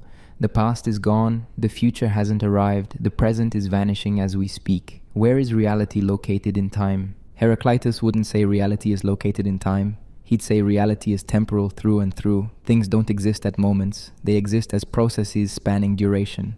Your life is not a series of disconnected moments. It's one continuous process that memory divides artificially into past, present, and future. He described time using the image of a child playing games, moving pieces on a board. Time is a child moving counters in a game. The child has the royal power. This fragment is cryptic, but it suggests something about time's nature. Time plays with forms, arranges and rearranges, creates patterns that dissolve and reform. Time rules, but its rule is playful, creative, not bound by fixed purpose. The image contrasts with the Greek idea that time brings all things to judgment, that time reveals truth, that time is the great destroyer wearing down all things. Heraclitus instead showed time as creative force, as the medium in which forms emerge and transform, as royal child playing games whose rules we barely comprehend. This connects to his view of eternity. Greek religion spoke of eternal gods, unchanging and immortal. But what does eternal mean for Heraclitus? Not timeless existence, but existence through all time, constant participation in every moment. The Logos is eternal not by being outside time, but by being in all time, by being the pattern that governs all temporal change.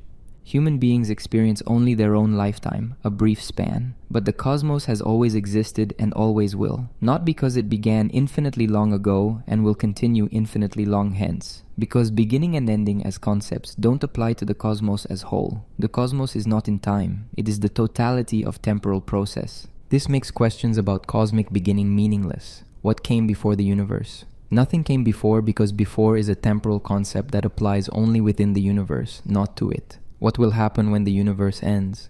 It won't end because ending requires a time after the ending, but there is no time outside the universe's time.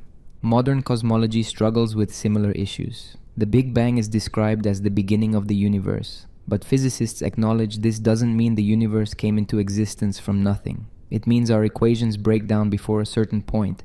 Time itself might not exist in the conventional sense at the Big Bang. The question of what caused it might not make sense because causation requires time, and time begins with the universe. Heraclitus saw that time and change are inseparable. He also saw that this makes time's nature paradoxical.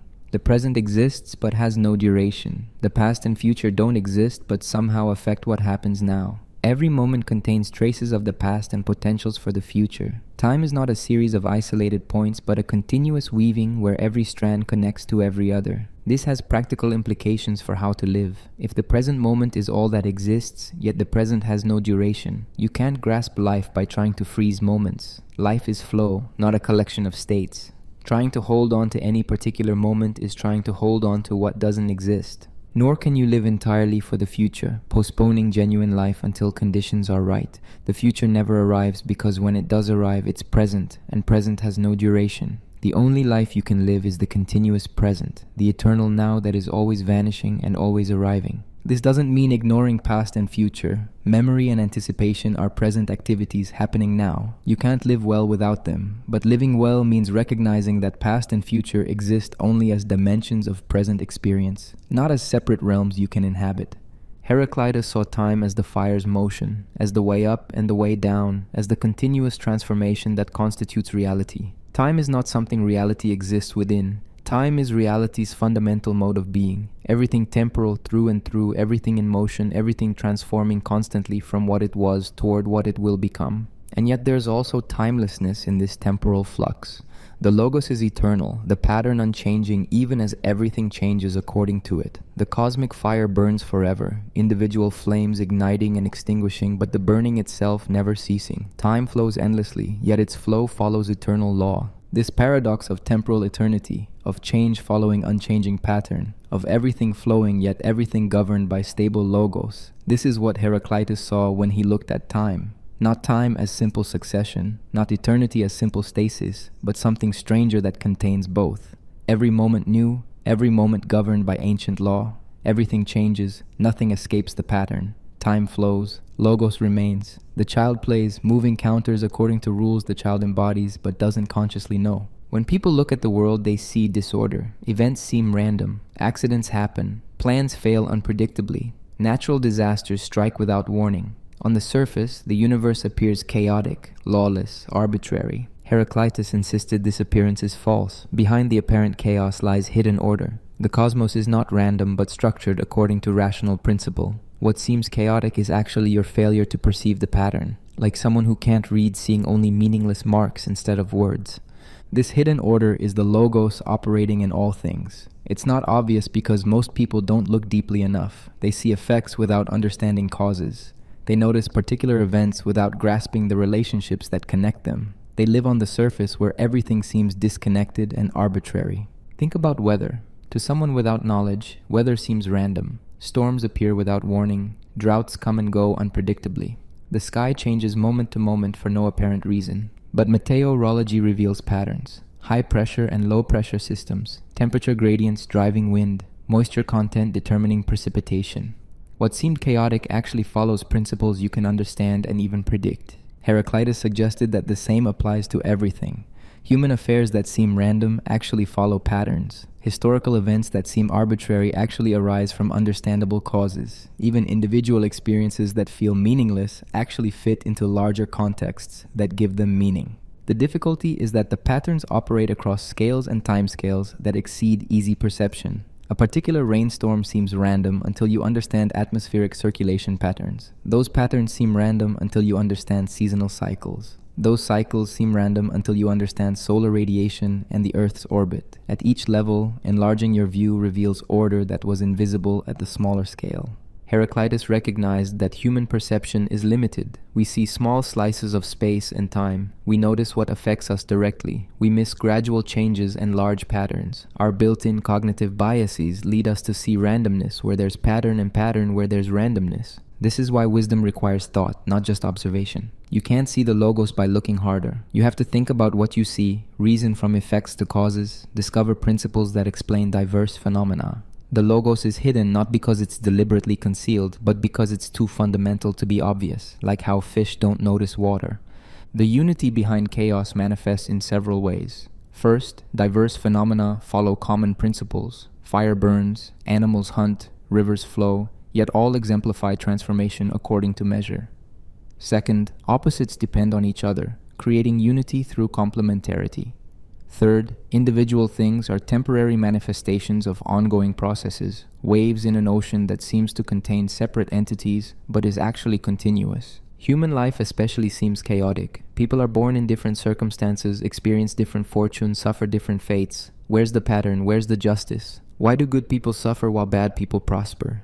Heraclitus wouldn't say there's simple moral order where virtue brings reward. He'd say that what happens to people arises from causes, from character, from position in networks of relationship, from timing. It's not random, but neither is it obviously just.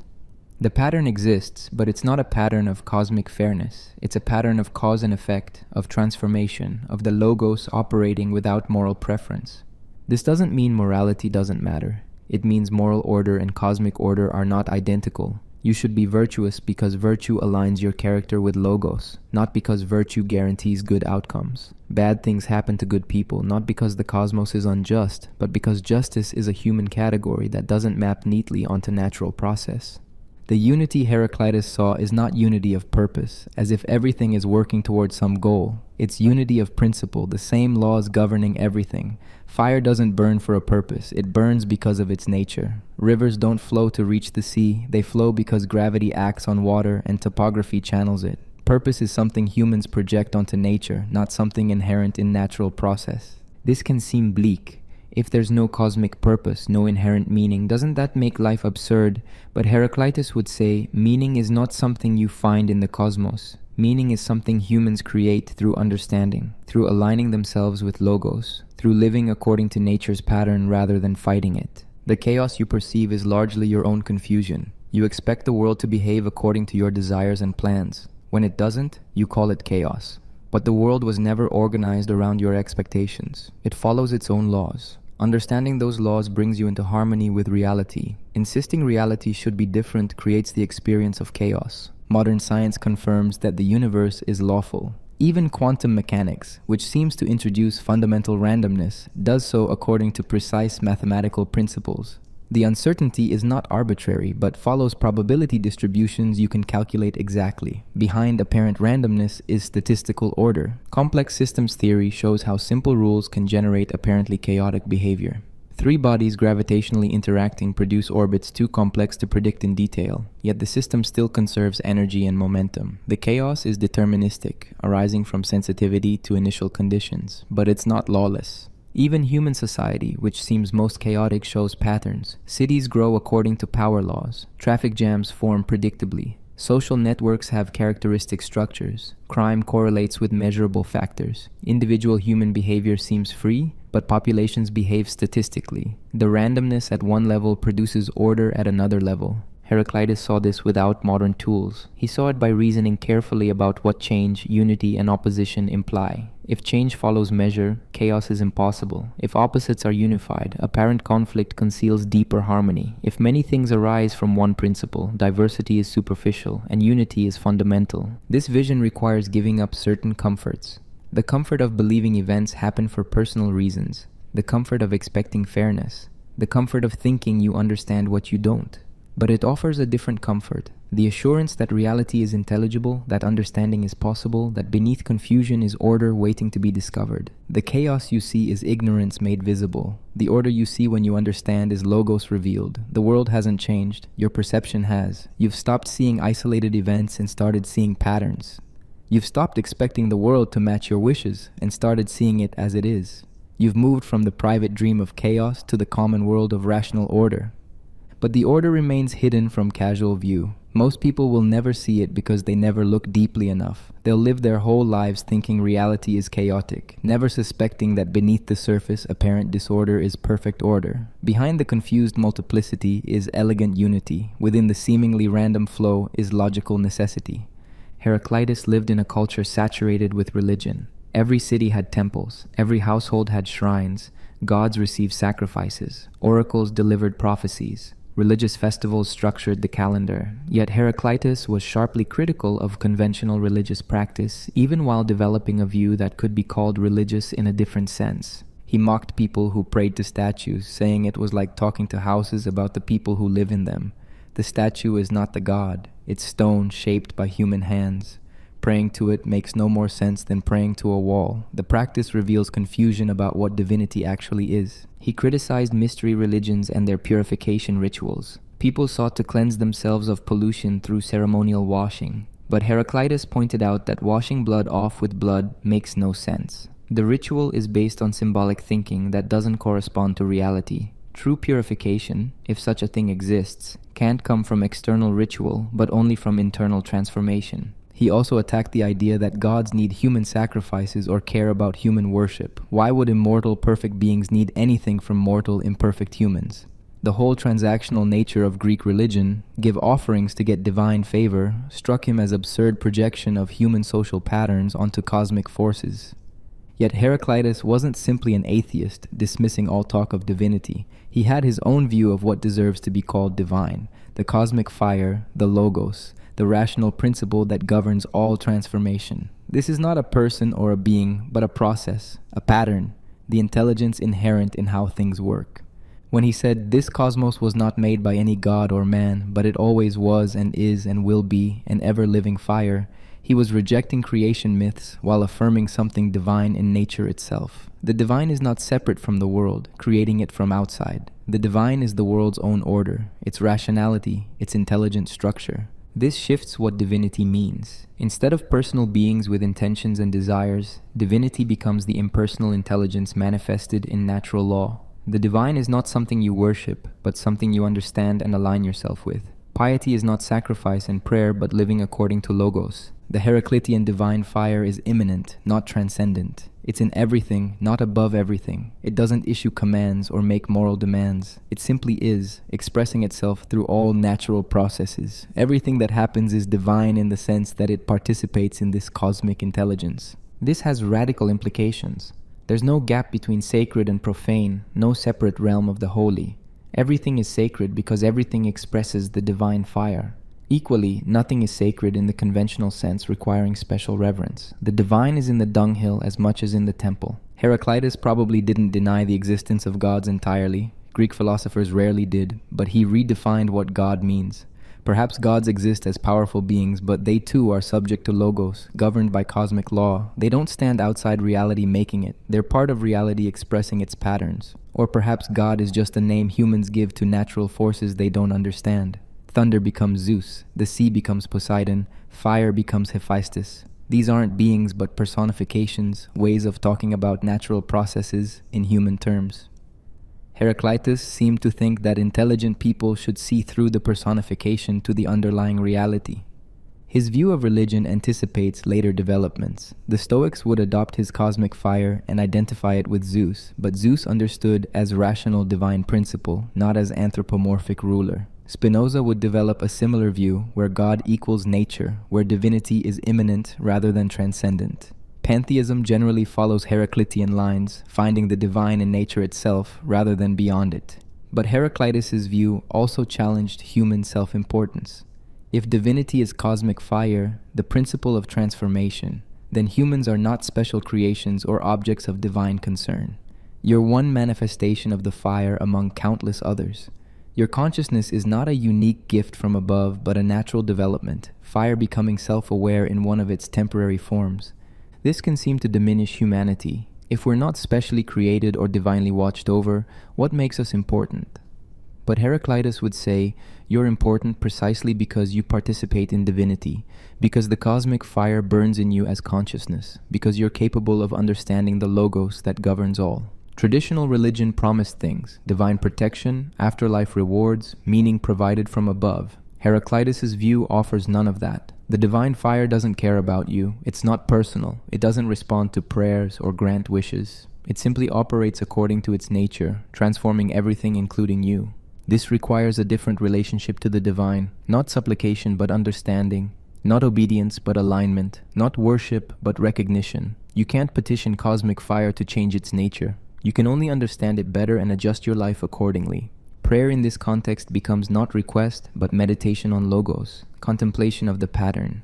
Ritual becomes not transaction with gods, but practice that aligns you with natural order. Religion becomes not separate realm, but deeper understanding of the world you already inhabit. Later, mystics would find something valuable here, the divine immanent in all things, unity with cosmos achieved through understanding, enlightenment as recognition of what already is, rather than acquisition of something new. These ideas thread through Western mysticism, often at odds with official religious doctrine but persistent nonetheless. Heraclitus probably had little patience with mysticism. His approach was rational, not ecstatic. He advocated thought, not religious experience. But his vision of fire pervading all things, of hidden intelligence in nature, of unity beneath multiplicity, these ideas lend themselves to mystical interpretation. The question his view raises is whether divinity without personality, intelligence without intention, order without purpose, deserves to be called divine at all. Is impersonal cosmic law really what we mean by God, or has Heraclitus just relabeled nature and called it divine? He might answer that conventional gods are human fabrications, projections of human psychology onto the cosmos. What's actually there, what's real and deserving of awe, is the intelligent pattern governing all change, the fire that animates all living things, the logos that connects everything. Call it divine or not as you prefer, it's the closest thing to God that actually exists. This view undermines religious authority. Priests claim special access to the divine, but if divinity is immanent cosmic pattern, anyone who reasons correctly has access. No intermediary needed, no special rituals required. Just think clearly about what you experience and you're encountering the divine directly. This made Heraclitus dangerous to established religion. His philosophy implicitly challenged the temples, the priests, the whole apparatus of conventional piety. Yet he seems to have been tolerated, perhaps because few people understood him clearly enough to recognize the threat, perhaps because his aristocratic background protected him. The divine fire keeps burning, indifferent to human opinion about it. Whether you worship gods or understand logos, whether you perform rituals or think philosophically, the fire operates according to its nature. Your beliefs about it don't change it. Only your understanding changes, bringing you closer to or further from recognition of what actually is. Heraclitus applied his philosophy of change not just to rivers and objects, but to knowledge itself. If everything flows, then knowing flows too. The act of understanding is not capturing something static, but engaging with something that transforms even as you grasp it. Consider what happens when you learn something. You encounter information, process it, integrate it with what you already know.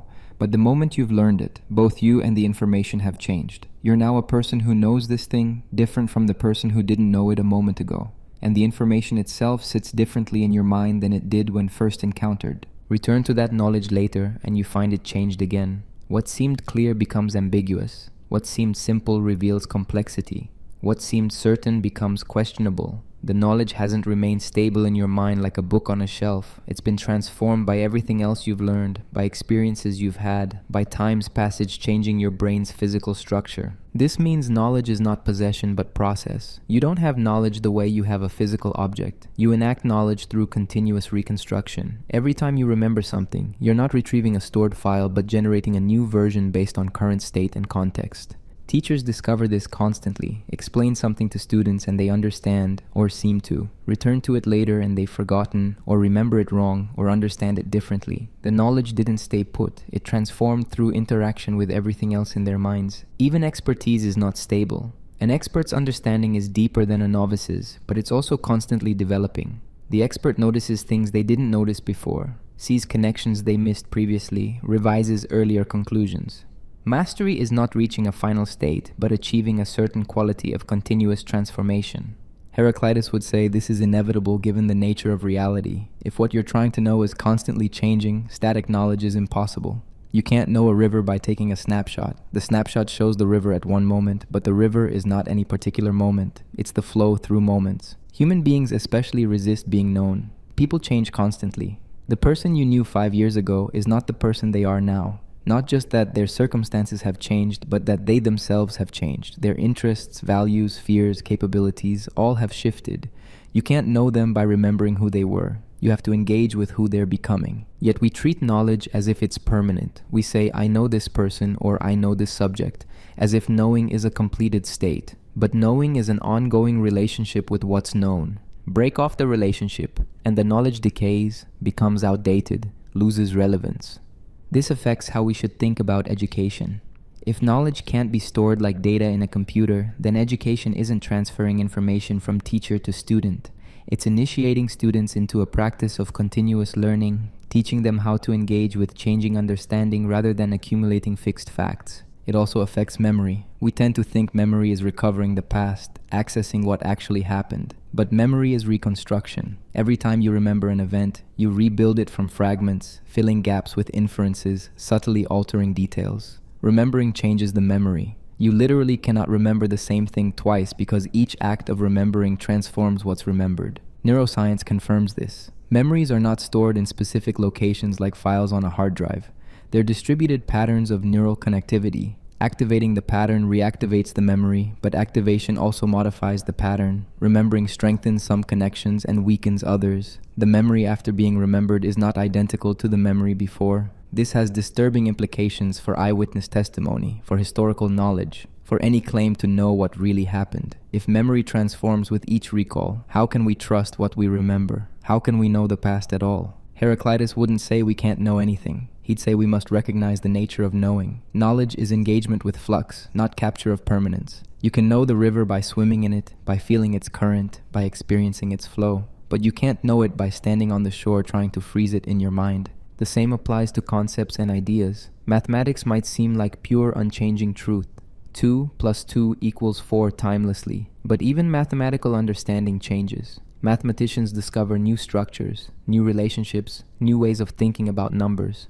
What mathematicians know about mathematics today differs from what they knew a century ago, not because mathematics itself changed, but because understanding develops. Physics dramatically shows this. Newtonian mechanics seemed like final truth about motion. Then relativity and quantum mechanics revealed that Newtonian physics is approximation, useful within limits but not ultimately accurate. Did the universe change? No. Our knowledge changed as we penetrated deeper into nature's structure. This suggests that all knowledge is provisional, subject to revision, never finally complete. We can know more accurately, more deeply, more comprehensively. But we can't know with absolute finality because both knower and known are in flux. Heraclitus drew a distinction between mere information and real understanding. Many people know many things but understand nothing. They've accumulated facts without grasping the pattern. Understanding is not more facts but recognition of logos, seeing the principle that connects facts. But understanding itself develops. First grasp of a principle is crude, simplified, missing nuance. Deeper engagement reveals complexity the first understanding missed. Understanding matures, becomes more subtle, recognizes exceptions and qualifications. Yet it never reaches perfect completion because both the understander and the understood keep changing. This makes intellectual humility essential. You should hold your knowledge lightly, ready to revise it, aware that what you know now is not what you'll know later. This doesn't mean abandoning pursuit of truth. It means recognizing that truth is not a static target you hit once and then possess, but a moving pattern you track through continuous adjustment. The practical consequence is that learning never stops. You can't learn something thoroughly and then be done. You must keep relearning, keep returning to what you thought you knew, keep discovering it anew from your current perspective. Knowledge requires maintenance through continuous re-engagement. This applies even to self-knowledge. You can't know yourself once and be finished. You're changing constantly. The person you were when you last examined yourself is not the person you are now. Self-knowledge requires ongoing attention, repeated inquiry, willingness to discover yourself differently. Heraclitus saw that the flowing nature of reality makes static knowledge impossible. You can't step into the same river twice because it's not the same river. You can't know the same thing twice because neither the thing nor you remain the same. Knowledge is not possession, but participation in flux, not capture, but engagement, not static grasp, but dynamic relationship with what perpetually transforms. Heraclitus wrote in a style so difficult that even ancient readers complained. His sentences were dense, ambiguous, seemingly contradictory. This wasn't accidental or evidence of poor writing. It reflected his view that language itself is inadequate for expressing truth. Language works by fixing meanings. A word refers to something. Tree refers to trees. Hot refers to a quality things have. Language creates the illusion that things have stable identities, that properties are fixed, that the world is made of discrete entities with definite characteristics. But if reality is flux, if everything is constantly changing, if opposites are unified, then language systematically distorts what it tries to describe. The word river suggests a thing, a stable entity. But a river is not a thing, it's a process. Language has no good way to express this without smuggling thingness back in. The problem gets worse with abstract concepts. Justice seems to refer to some quality that actions either have or lack. But Heraclitus saw justice as relationship, as balanced strife, as right ordering of conflict. The word justice makes it sound like a property you can identify, when actually it's a complex dynamic pattern emerging from interaction. This is why Heraclitus wrote in paradoxes and riddles. Straightforward language would falsify what he was trying to say by imposing static categories on flowing reality. Paradox forces the reader to think beyond ordinary meanings, to recognize that the truth can't be captured in simple statements. When he wrote, "The way up and the way down are one and the same," he was not making a simple claim you could verify or falsify. He was pointing toward a truth that transcends the distinction between up and down, that sees them as aspects of one movement. The statement violates normal language use deliberately, to shock the reader into thinking differently. His opening claim that people don't understand the logos even after hearing it explained suggests that explanation itself is inadequate. You can't understand the logos by having someone tell you about it. You have to grasp it directly through your own thought.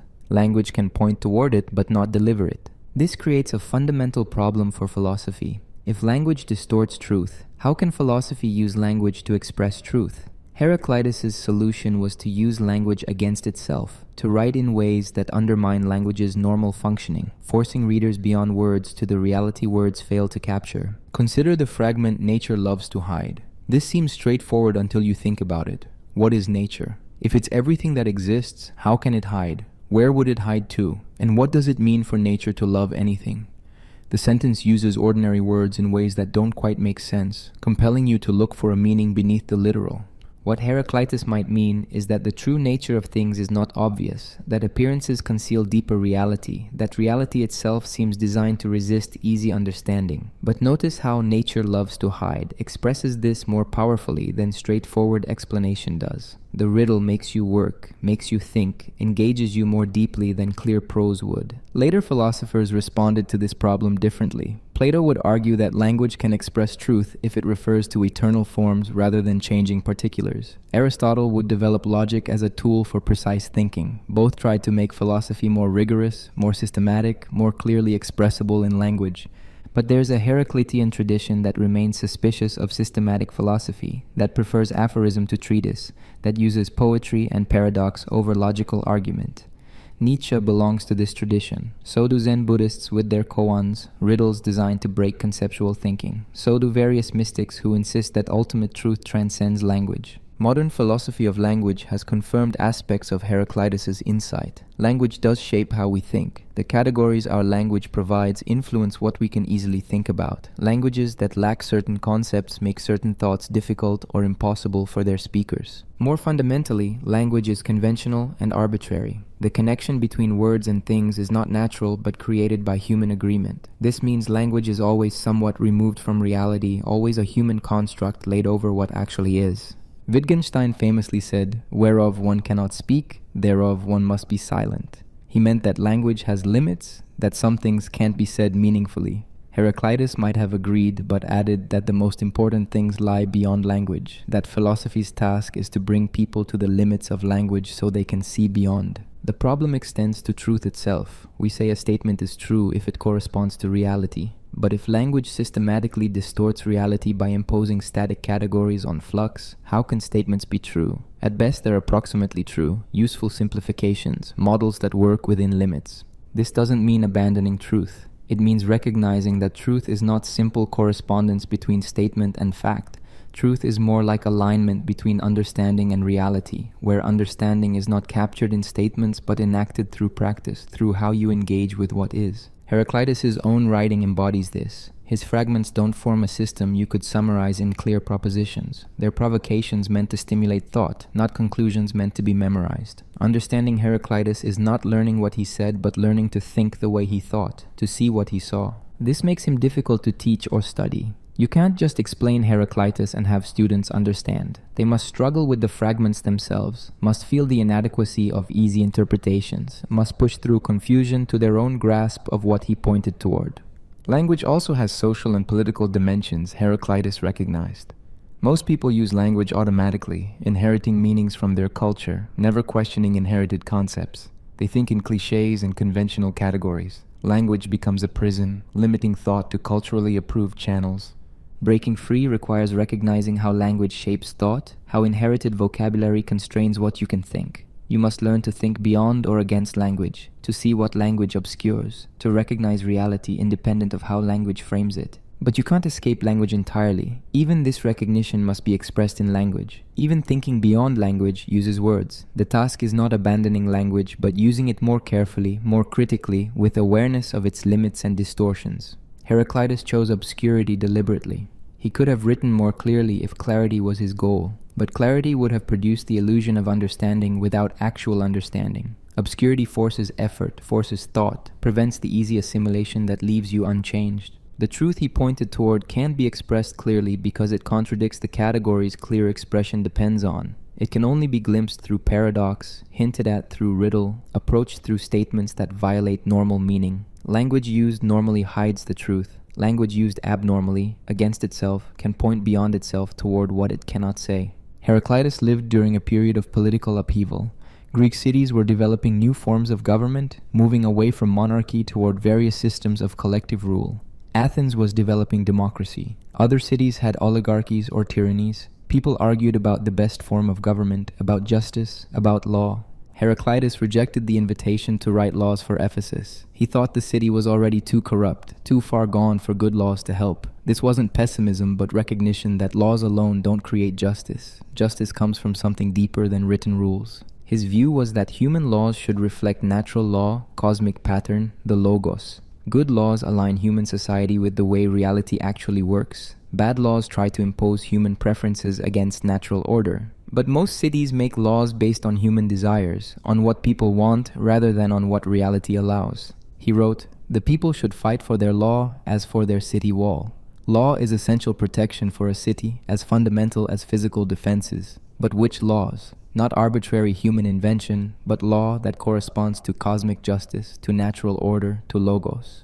This connects to his view that strife is natural and necessary. Political conflict is not something to be eliminated. It's how cities maintain dynamic balance. Different factions push different directions. The tension between them, properly managed, creates stability more durable than false consensus. Complete harmony is death for a city, as it is for any living system. Without tension, without opposing forces, the city becomes stagnant. Innovation stops, adaptation ceases, internal diversity declines. Eventually, external pressure destroys what internal conflict might have strengthened. But conflict must follow measure. Excessive conflict destroys the city. Political violence that tears society apart. Civil war that makes cooperation impossible. Hatred that prevents any shared understanding. These violate the pattern. Conflict should be like the tension in a bow, productive and structured, not like fire consuming everything without measure. Heraclitus had contempt for majority rule as such. Most people are asleep, living in private delusion, unaware of logos. Why should their opinions matter? One person who understands is worth more than 10,000 who don't. Giving everyone equal voice makes sense only if everyone is equally capable of recognizing truth, which they clearly aren't. This sounds like argument for authoritarian rule by the wise. But Heraclitus didn't advocate that either. He seemed to think that true wisdom was so rare that no existing person likely possessed it fully. Real justice would require rule by logos itself, which means no particular person ruling but everyone following natural law. The problem is that natural law is not written down anywhere. You can't consult it like a legal code. You must discover it through thought, through observation of nature, through reasoning about what allows systems to maintain themselves. This requires philosophical capacity most people lack. So cities are stuck with imperfect solutions. Rule by the many who don't understand. Rule by the few who understand only slightly better. Rule by one who likely understands least of all. All human political arrangements fall short of the ideal because humans fall short of wisdom. Still, some arrangements are better than others. A city that values logos, that encourages thought, that allows dissent, that doesn't claim certainty about uncertain things. Such a city approaches justice more closely than one ruled by dogma, by force, by conventional opinion pretending to be truth. Heraclitus said something that later caused controversy. One person is worth 10,000 to me if he is the best. This seems to reject equality entirely, to make some humans worth vastly more than others. But what he likely meant is that in terms of truth-seeking, one person who understands matters more than a crowd that doesn't. This doesn't mean the one person should rule the crowd. It means the crowd should listen to those who understand, should value wisdom over popularity, should distinguish between opinion and knowledge. Democratic politics too often becomes tyranny of ignorance, where clever speakers persuade crowds of falsehoods because crowds can't tell truth from persuasive fiction. The best laws, according to Heraclitus, would embody cosmic pattern in human social form. They would maintain dynamic balance like nature maintains balance. They would allow productive conflict while preventing destructive conflict. They would recognize opposites as unified rather than trying to eliminate one side. They would follow measure rather than excess. But creating such laws requires understanding logos, which requires philosophy, which most cities don't value. Cities prefer lawgivers who confirm existing prejudices, who make people feel good about themselves, who promise simple solutions to complex problems. True lawgivers would be unpopular because they demand that people change, that they abandon comfortable illusions, that they align themselves with reality rather than insisting reality align with their wishes. Heraclitus saw that human justice and cosmic justice are not the same. Humans want fairness, want good people rewarded and bad people punished, want effort to bring success and virtue to bring happiness. But the cosmos doesn't care about human categories of good and bad. Natural law operates without moral preference. Yet human justice shouldn't be arbitrary. It should recognize human nature as part of cosmic nature, should work with natural patterns rather than against them. A legal system that ignores human nature fails. A political system that demands what humans cannot give fails. Justice must be realistic about what humans are, not based on fantasy about what we wish they were. This means accepting certain hard truths.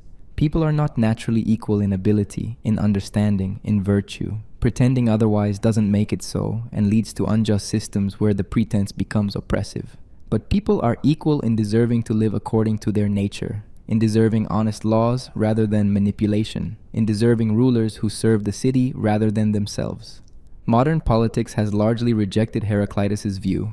We believe in equality, in democracy, in written laws and constitutional government. We don't trust rule by the wise because we've seen how easily the wise become tyrants. We prefer flawed democratic systems to rule by supposed philosopher kings. But Heraclitus's critique remains relevant. Democratic systems do allow ignorant majorities to make disastrous decisions. Popular opinion is often wrong. Demagogues do manipulate crowds. The question is whether the alternatives are better, whether concentrating power in fewer hands leads to worse outcomes despite occasional wisdom.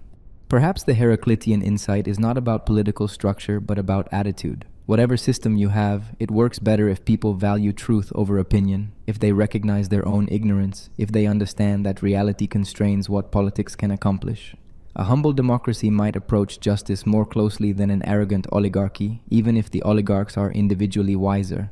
The laws of nature don't care about human politics. They operate whether humans acknowledge them or not. Cities that align with natural pattern prosper. Cities that violate natural pattern decline. Not through divine punishment, but through natural consequence. Build your society on illusions and it collapses when reality intrudes. Build it on understanding and it adapts to what actually is. Justice, finally, is right relationship, balance, tension, harmony achieved through opposition. A just city is not one without conflict, but one where conflicts are productive rather than destructive, where different voices balance each other, where power is distributed so no faction can dominate completely. This pattern mirrors cosmic pattern, where opposites create stability through mutual limitation. Heraclitus had harsh words for almost everyone. He criticized the common people for their ignorance. He criticized respected thinkers for their false wisdom. He seems to have found almost no one who understood what he understood, saw what he saw, grasped the logos he spent his life trying to articulate. The masses, he said, fill their bellies like cattle. They pursue pleasure and comfort. They believe whatever they're told. They follow customs without understanding why. They live their entire lives without a single genuine thought. They might as well be asleep or dead for all the consciousness they bring to existence. This isn't simple elitism. Heraclitus wasn't saying that common people are inferior by birth. His point was that most people never use their capacity for reason. They're capable of thought but choose not to think. They're capable of understanding but prefer comfortable illusion. The tragedy is wasted potential, not inherent limitation. He was particularly harsh about crowd behavior. Individuals might occasionally think clearly, but crowds never do. Crowds follow emotion, respond to rhetoric, make decisions based on passion rather than reason. The larger the gathering, the lower the quality of thought.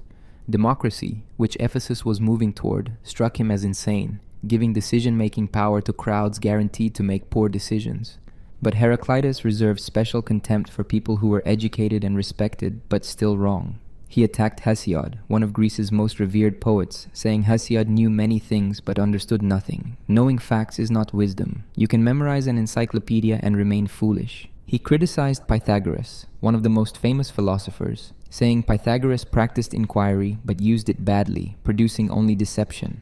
Pythagoras had many followers who treated him as nearly divine. Heraclitus saw a charlatan leading the gullible, using philosophical language to dress up mysticism and nonsense. He He attacked Xenophanes for similar reasons. Xenophanes had criticized traditional religion, which might seem to align with Heraclitus' views. But Heraclitus saw Xenophanes as replacing one set of illusions with another, still not grasping the underlying truth. Even Homer, the greatest Greek poet, received criticism. Homer had wished that strife might cease from among gods and men. Heraclitus said this was foolish. Without strife, without conflict, everything would cease to exist. Homer didn't understand that opposition creates reality, that conflict is necessary, that wishing it away is wishing away existence itself. What united all these figures in Heraclitus' criticism was that they were famous, respected, widely believed. Their errors spread because people trusted them. The masses might be ignorant, but ignorance is relatively harmless. These famous thinkers spread false wisdom, which is actively dangerous. They convince people they understand when they don't, closing off the possibility of genuine learning. Heraclitus saw himself as isolated, alone in understanding. He wrote, "Much learning does not teach understanding, otherwise it would have taught Hesiod and Pythagoras, and also Xenophanes and Heraclitus. All these learned men had failed to grasp what matters. Learning had made them worse, giving them confidence in false understanding." This isolation bothered him. He wanted to communicate, wanted others to see what he saw. His book was an attempt to share the vision, but he expected failure. Most people wouldn't understand. Even those capable of understanding would resist because understanding requires abandoning comforting beliefs. There's loneliness in his philosophy. If you wake from the common dream into genuine understanding, you find yourself separated from almost everyone. They're still asleep, living in private worlds, speaking languages you can barely parse. You've moved to a different world, the common world of truth, but almost no one lives there with you. This raises the question of whether he was right or arrogant. Perhaps most people are ignorant, and most respected thinkers are wrong. Or perhaps Heraclitus was one person with idiosyncratic views, mistaking his private vision for universal truth. How can you tell the difference between rare insight and delusion? Heraclitus would say that truth reveals itself through consistency, through explanatory power, through how well it accounts for experience. The logos is not private opinion, but common pattern anyone can discover through thought. The fact that most don't discover it doesn't make it less real, just makes most people wrong. But this is what everyone who thinks they're right and others are wrong says. Every crackpot believes they've discovered what everyone else misses. Every cult leader claims special insight the masses lack. Heraclitus' confidence in his own understanding looks from the outside like standard delusion of grandeur. What makes Heraclitus different from a crackpot? Partly the coherence of his vision, how his ideas fit together and explain broad features of reality. Partly his influence on later thinkers who found genuine value in his work. Partly that modern science has confirmed some of his core insights about change, process, and natural law. But none of this proves he was right about everything or that his critics were simply ignorant. Perhaps what matters is not whether Heraclitus was perfectly right, but whether his attitude teaches something valuable.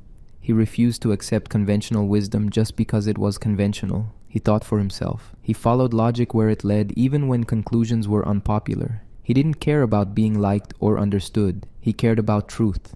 This independence is rare and valuable. Most people think what their culture tells them to think. They absorb opinions from family, from education, from media, rarely subjecting these inherited beliefs to critical examination. They think they're thinking when actually they're just remembering what they've been taught. Breaking free from this requires intellectual courage, Heraclitus exemplified.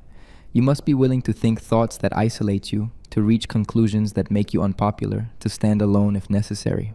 Truth doesn't care about consensus. Reality doesn't adjust to popular opinion. But there's danger in his attitude too. Contempt for others rarely leads to wisdom. Assuming you're right and almost everyone else is wrong is a good way to become deluded. Isolation from critical feedback lets errors multiply. The philosopher who thinks himself above all criticism becomes the philosopher most likely to be profoundly wrong. Heraclitus apparently died alone, having withdrawn from society entirely. His last years were spent in mountains, eating grass and plants, according to some accounts. Whether this story is true or invented to mock him, it captures something about the logical endpoint of his philosophy.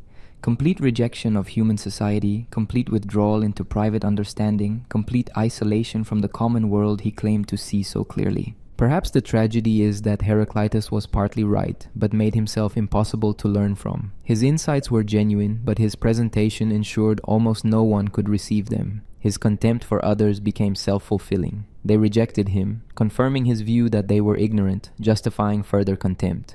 The lesson might be that truth requires not just correct understanding, but effective communication, not just insight, but compassion, not just intelligence, but wisdom about human nature. Heraclitus had the first in each pair, but lacked the second. He saw truly, but couldn't help others see. He understood reality, but not people. He grasped the logos, but not how to share it. For most Greeks, death was catastrophe. Life was valuable, death was loss. The afterlife, if it existed, was a pale shadow of real existence. Heroes in Homer's epics would rather be the lowliest living person than the greatest dead one. Death meant separation from everything that matters. Heraclitus viewed death completely differently. Death is transformation, not ending. What you call your death is change in form, the fire that animated you, changing shape but not ceasing. The pattern changes, but pattern making continues. You as individuals cease, but the cosmic process you participated in continues. This doesn't mean personal survival. Heraclitus wasn't offering comforting promises about afterlife. Your identity, your memories, your personality, these don't persist. What persists is the fire itself, the portion of cosmic intelligence that temporarily individualized as you, now returning to the larger whole or manifesting in new forms. He wrote, "For souls it is death to become water, for water death to become earth, but from earth water comes to be, and from water, soul." Death is phase transition, like ice melting or water evaporating. The substance transforms but doesn't disappear. The elements cycle through each other eternally. If soul is made of fire, death occurs when soul becomes too wet, when the fire is extinguished by moisture. But this is natural process, not tragedy. What was fire becomes water, becomes earth, then eventually cycles back to water and fire again. Your soul will animate other living things, though not as you. This view removes death's sting without denying death's reality. You will die. This individual pattern will cease, but you were never as separate as you believed. You were always part of larger processes. Your death is those processes continuing, rearranging, manifesting in new forms. Nothing is truly lost because nothing was truly separate.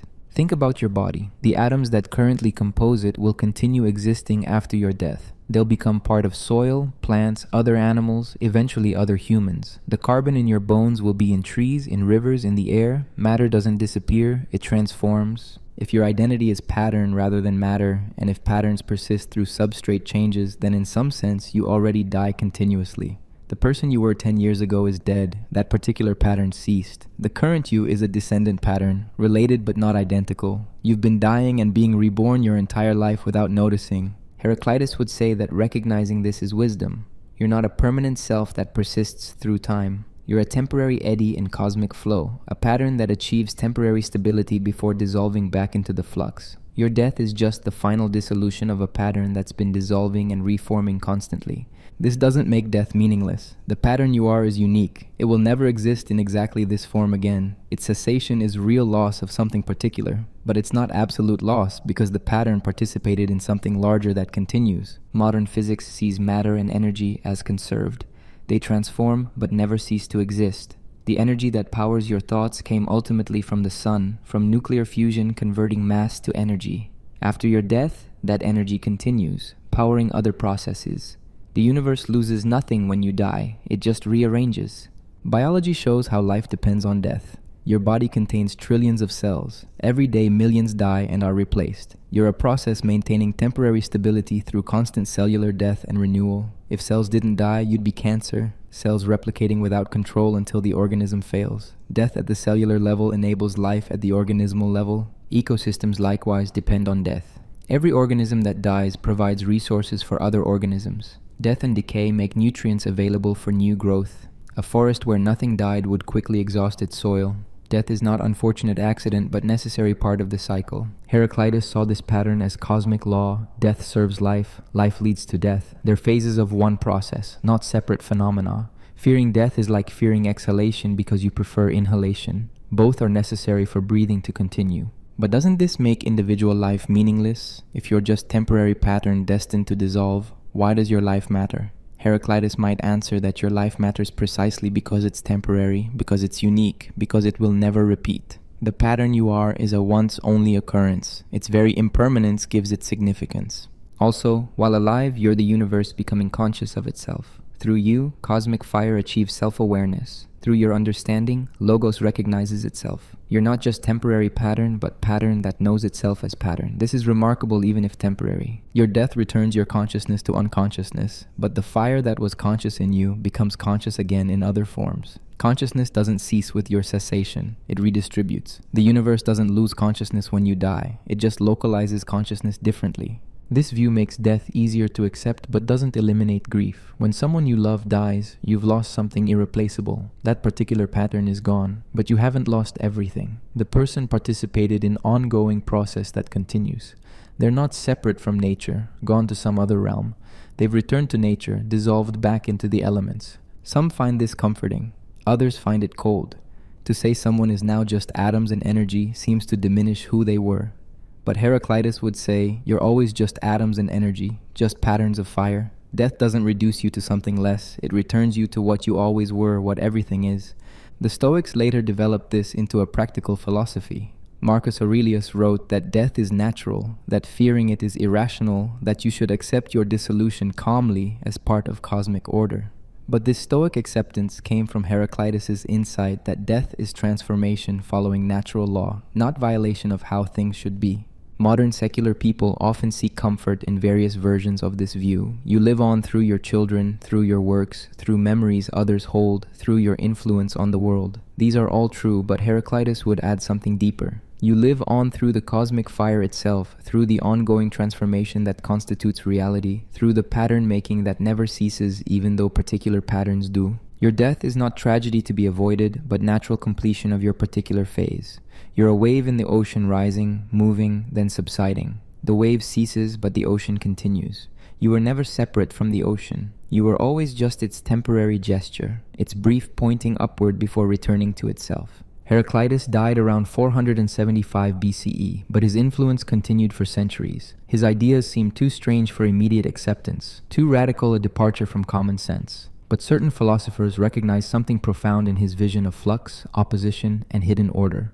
Plato was deeply influenced by Heraclitus, while also rejecting crucial aspects of his philosophy. Plato accepted that the physical world is constantly changing, that nothing material is truly stable. But unlike Heraclitus, Plato saw this as the physical world's deficiency. He proposed that true reality consists of eternal unchanging forms, perfect patterns that physical things imperfectly copy.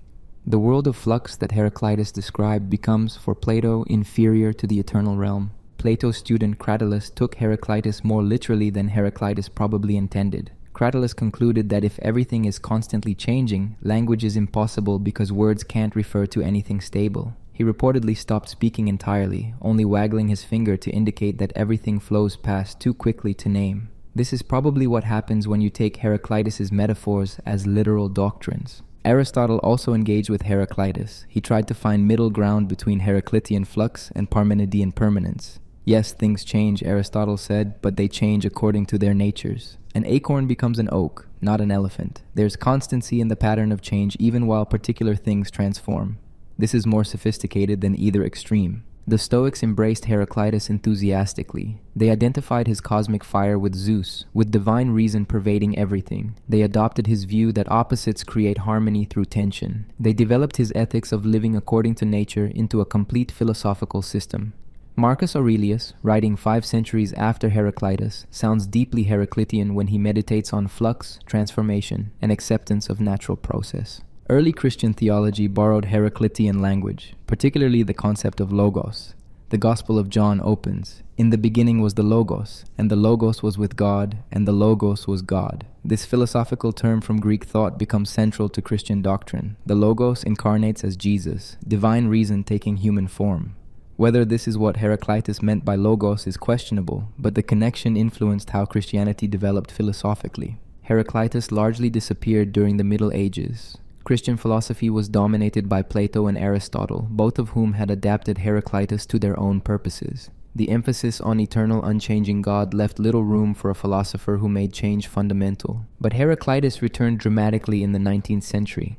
Hegel found in Heraclitus a predecessor for dialectical thinking. Hegel's philosophy makes contradiction and opposition central to how reality develops. Thesis and antithesis produce synthesis. History progresses through conflict. Hegel saw this as working out implications already present in Heraclitus' unity of opposites. Marx and Engels adopted Hegelian dialectics and applied them to material conditions rather than ideas. They saw class conflict as the engine of historical change, producing new social forms through revolutionary transformation. This is Heraclitean struggle applied to economics and politics, though Heraclitus would probably not have approved of revolutionary conclusions. Nietzsche loved Heraclitus and called him the greatest philosopher. Nietzsche saw in Heraclitus a thinker who embraced conflict, celebrated transformation, affirmed reality as it is rather than wishing for something else. Nietzsche's own philosophy of eternal return, of amor fati, of saying yes to existence, draws deeply from Heraclitean sources even while developing them in new directions. 20th century process philosophy, particularly Alfred North Whitehead, is essentially Heraclitean. Whitehead argued that reality is not made of things but of events, not substance but process. What appear as stable objects are actually societies of occasions, coordinated sequences of events maintaining pattern through time. This is Heraclitus translated into modern philosophical language. Quantum mechanics has given Heraclitus new relevance. At quantum scale, particles are not definite things with fixed properties, but probability distributions that become definite only through measurement. Reality at the most fundamental level is not solid matter but something more like process, more like Heraclitean fire than Democritean atoms. Physicists still debate what this means, but it's made Heraclitus seem remarkably prescient. Complexity theory and systems thinking are deeply Heraclitean. They study how order emerges from complex interactions, how systems maintain themselves through dynamic balance, how small changes cascade through networks producing large effects. These modern disciplines are studying what Heraclitus called logos, the intelligent pattern in apparently chaotic processes. Buddhist philosophy shares remarkable similarities with Heraclitus, though developed independently. The Buddhist doctrine of impermanence, that all conditioned things are in flux, is nearly identical to Heraclitean constant change. The Buddhist teaching that the self is not a permanent entity but a changing process mirrors Heraclitus. Whether this represents convergent philosophical evolution or deeper truth about reality's nature remains debated. Modern neuroscience and cognitive science have confirmed that consciousness is process, not thing. The self is not a stable entity, but a narrative construction, constantly rebuilt from fragmentary information. Memory reconsolidates every time you remember. Identity is performed moment to moment, not a fixed substance. The brain is a dynamic system maintaining temporary stability through constant activity. All of this is deeply Heraclitean. Environmental thinking has drawn on Heraclitean insights. Ecosystems maintain themselves through balanced flows of energy and matter. Stability comes not from resistance to change but from adaptive flexibility. Trying to freeze systems in fixed states causes collapse. This understanding comes partly from systems ecology, which is partly Heraclitean philosophy applied to nature. Even pop psychology has absorbed diluted Heraclitean ideas. The notion that change is the only constant has become cliché. Advice to embrace rather than resist change pervades self-help literature. These ideas have roots tracing back through many thinkers, ultimately to Heraclitus' original insight about flux. The legacy is sometimes oversimplified.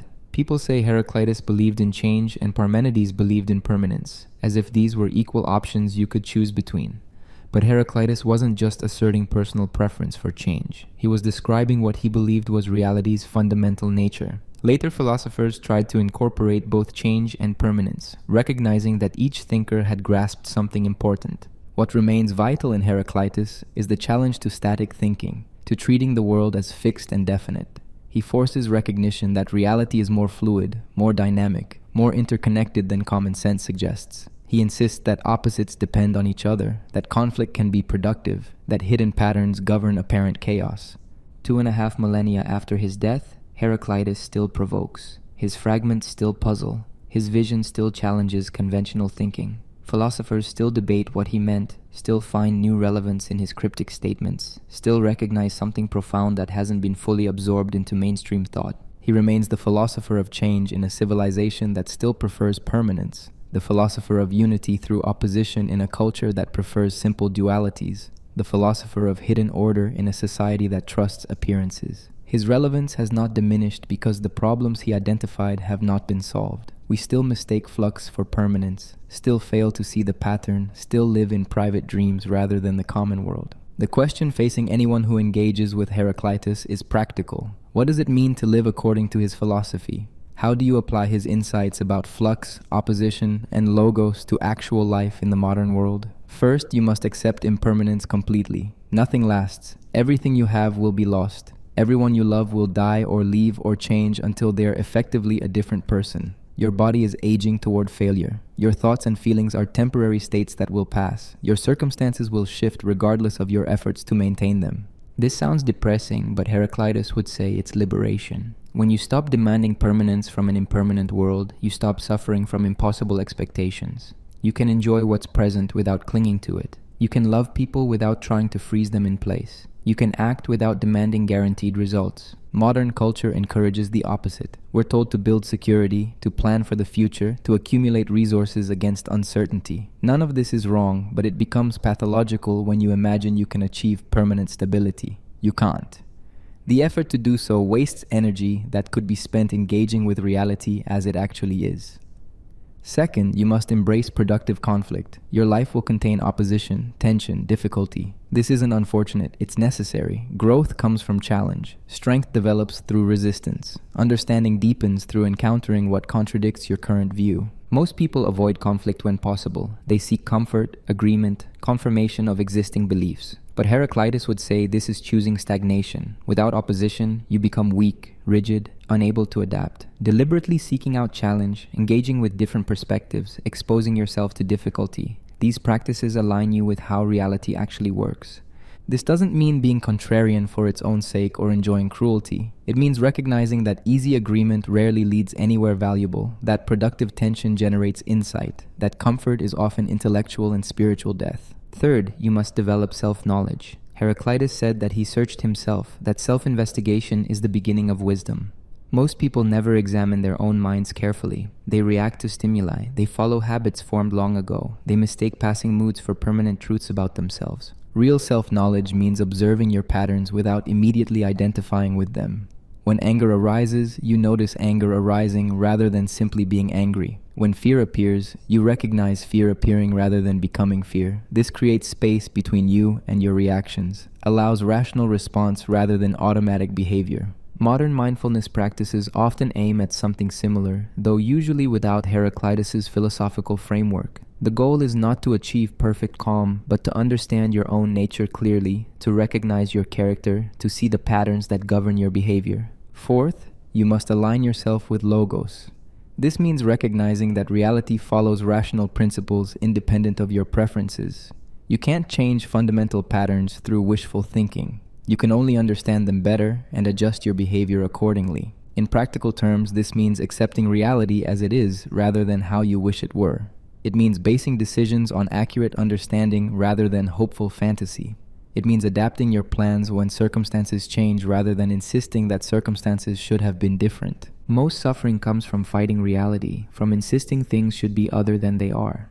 A Heraclitean approach reduces this suffering not by changing reality, but by changing your relationship to it. Reality will be what it will be. Your work is understanding and adapting, not demanding and resisting. Fifth, you must recognize your connection to larger processes. You're not an isolated individual, but a temporary manifestation of cosmic patterns. Your thoughts aren't entirely your own, but draw on collective resources. Your actions ripple through networks of relationship. Your existence depends on countless other existences. This has ethical implications. Harming others harms the whole of which you're part. Helping others helps the system that sustains you. You can't separate your good from common good because you're not truly separate. Modern individualism obscures this interconnection. We imagine ourselves as autonomous agents making free choices in isolation. But Heraclitus would say this is illusion. You're embedded in nature, society, history. Your apparent freedom operates within constraints you didn't choose and mostly don't notice. Recognizing this doesn't eliminate agency, it contextualizes it. You can still act, still choose, still influence outcomes. But you act within a system that's larger than you, according to patterns that preceded you and will survive you. Sixth, you must maintain your soul in dry condition. In modern terms, this means protecting your mental clarity, avoiding what clouds judgment, maintaining capacity for rational thought. Intoxication, whether chemical or emotional, wets the soul. Excessive anger, overwhelming grief, consuming desire, these states impair your ability to see clearly and act effectively. Heraclitus wouldn't advocate suppressing emotion but managing it. Feel what you feel, but don't be controlled by it. Experience desire, but don't be enslaved by it. Know anger, but don't let it dominate decision-making. A dry soul stays in command even while experiencing the full range of human feeling. Seventh, you must accept your death. Not morbidly dwelling on it, but recognizing it as natural transformation rather than catastrophe. You are a temporary pattern that will dissolve. Accepting this allows you to live more fully in the time you have rather than wasting energy on futile resistance to inevitable change. Many spiritual traditions advocate accepting death, but Heraclitus grounds this acceptance in his philosophy of flux. Death is not special. It's just more change in a reality that's entirely change. You've been transforming your whole life. Death is the final transformation, returning you to the cosmic process from which you temporarily individualized. Finally, you must think for yourself. Don't accept conventional wisdom uncritically. Don't trust authority just because it's authoritative. Don't believe something because many people believe it. Heraclitus insisted that most people are wrong about most things. If you follow the crowd, you're probably wrong too. This is difficult because humans are social creatures. We want to belong, to fit in, to be accepted. But intellectual independence requires willingness to stand apart, to hold unpopular views, to pursue truth even when isolated. Heraclitus himself ended isolated, which might be a cautionary tale. But his isolation came from integrity, from refusing to pretend he believed what he didn't believe. The Heraclitean life is not easy. It offers no comfort of permanence, no promise of reward, no guarantee of success. It demands that you face reality without illusion, accept change without resistance, think clearly without support from others. But it offers something valuable, alignment with how things actually are rather than how you wish they were. Instead of fighting the river's flow, you learn to swim with it. Instead of demanding the fire not burn, you learn to use its heat. Instead of resisting transformation, you participate consciously in the constant change that constitutes existence. Heraclitus saw reality clearly and found it beautiful despite its impermanence, meaningful despite its lack of cosmic purpose, orderly despite its constant change. Living according to his vision means seeing what he saw and responding accordingly. With acceptance of flux, embrace of opposition, recognition of pattern, and commitment to understanding the logos that governs all. The world has not changed since Heraclitus walked through Ephesus. It still flows. Opposites still create unity through tension. The logos still governs transformation. What has changed potentially is your understanding, and with understanding comes the possibility of living differently, of aligning yourself with reality rather than fighting it, of participating consciously in the eternal fire that kindles and goes out in measures, making all things including you.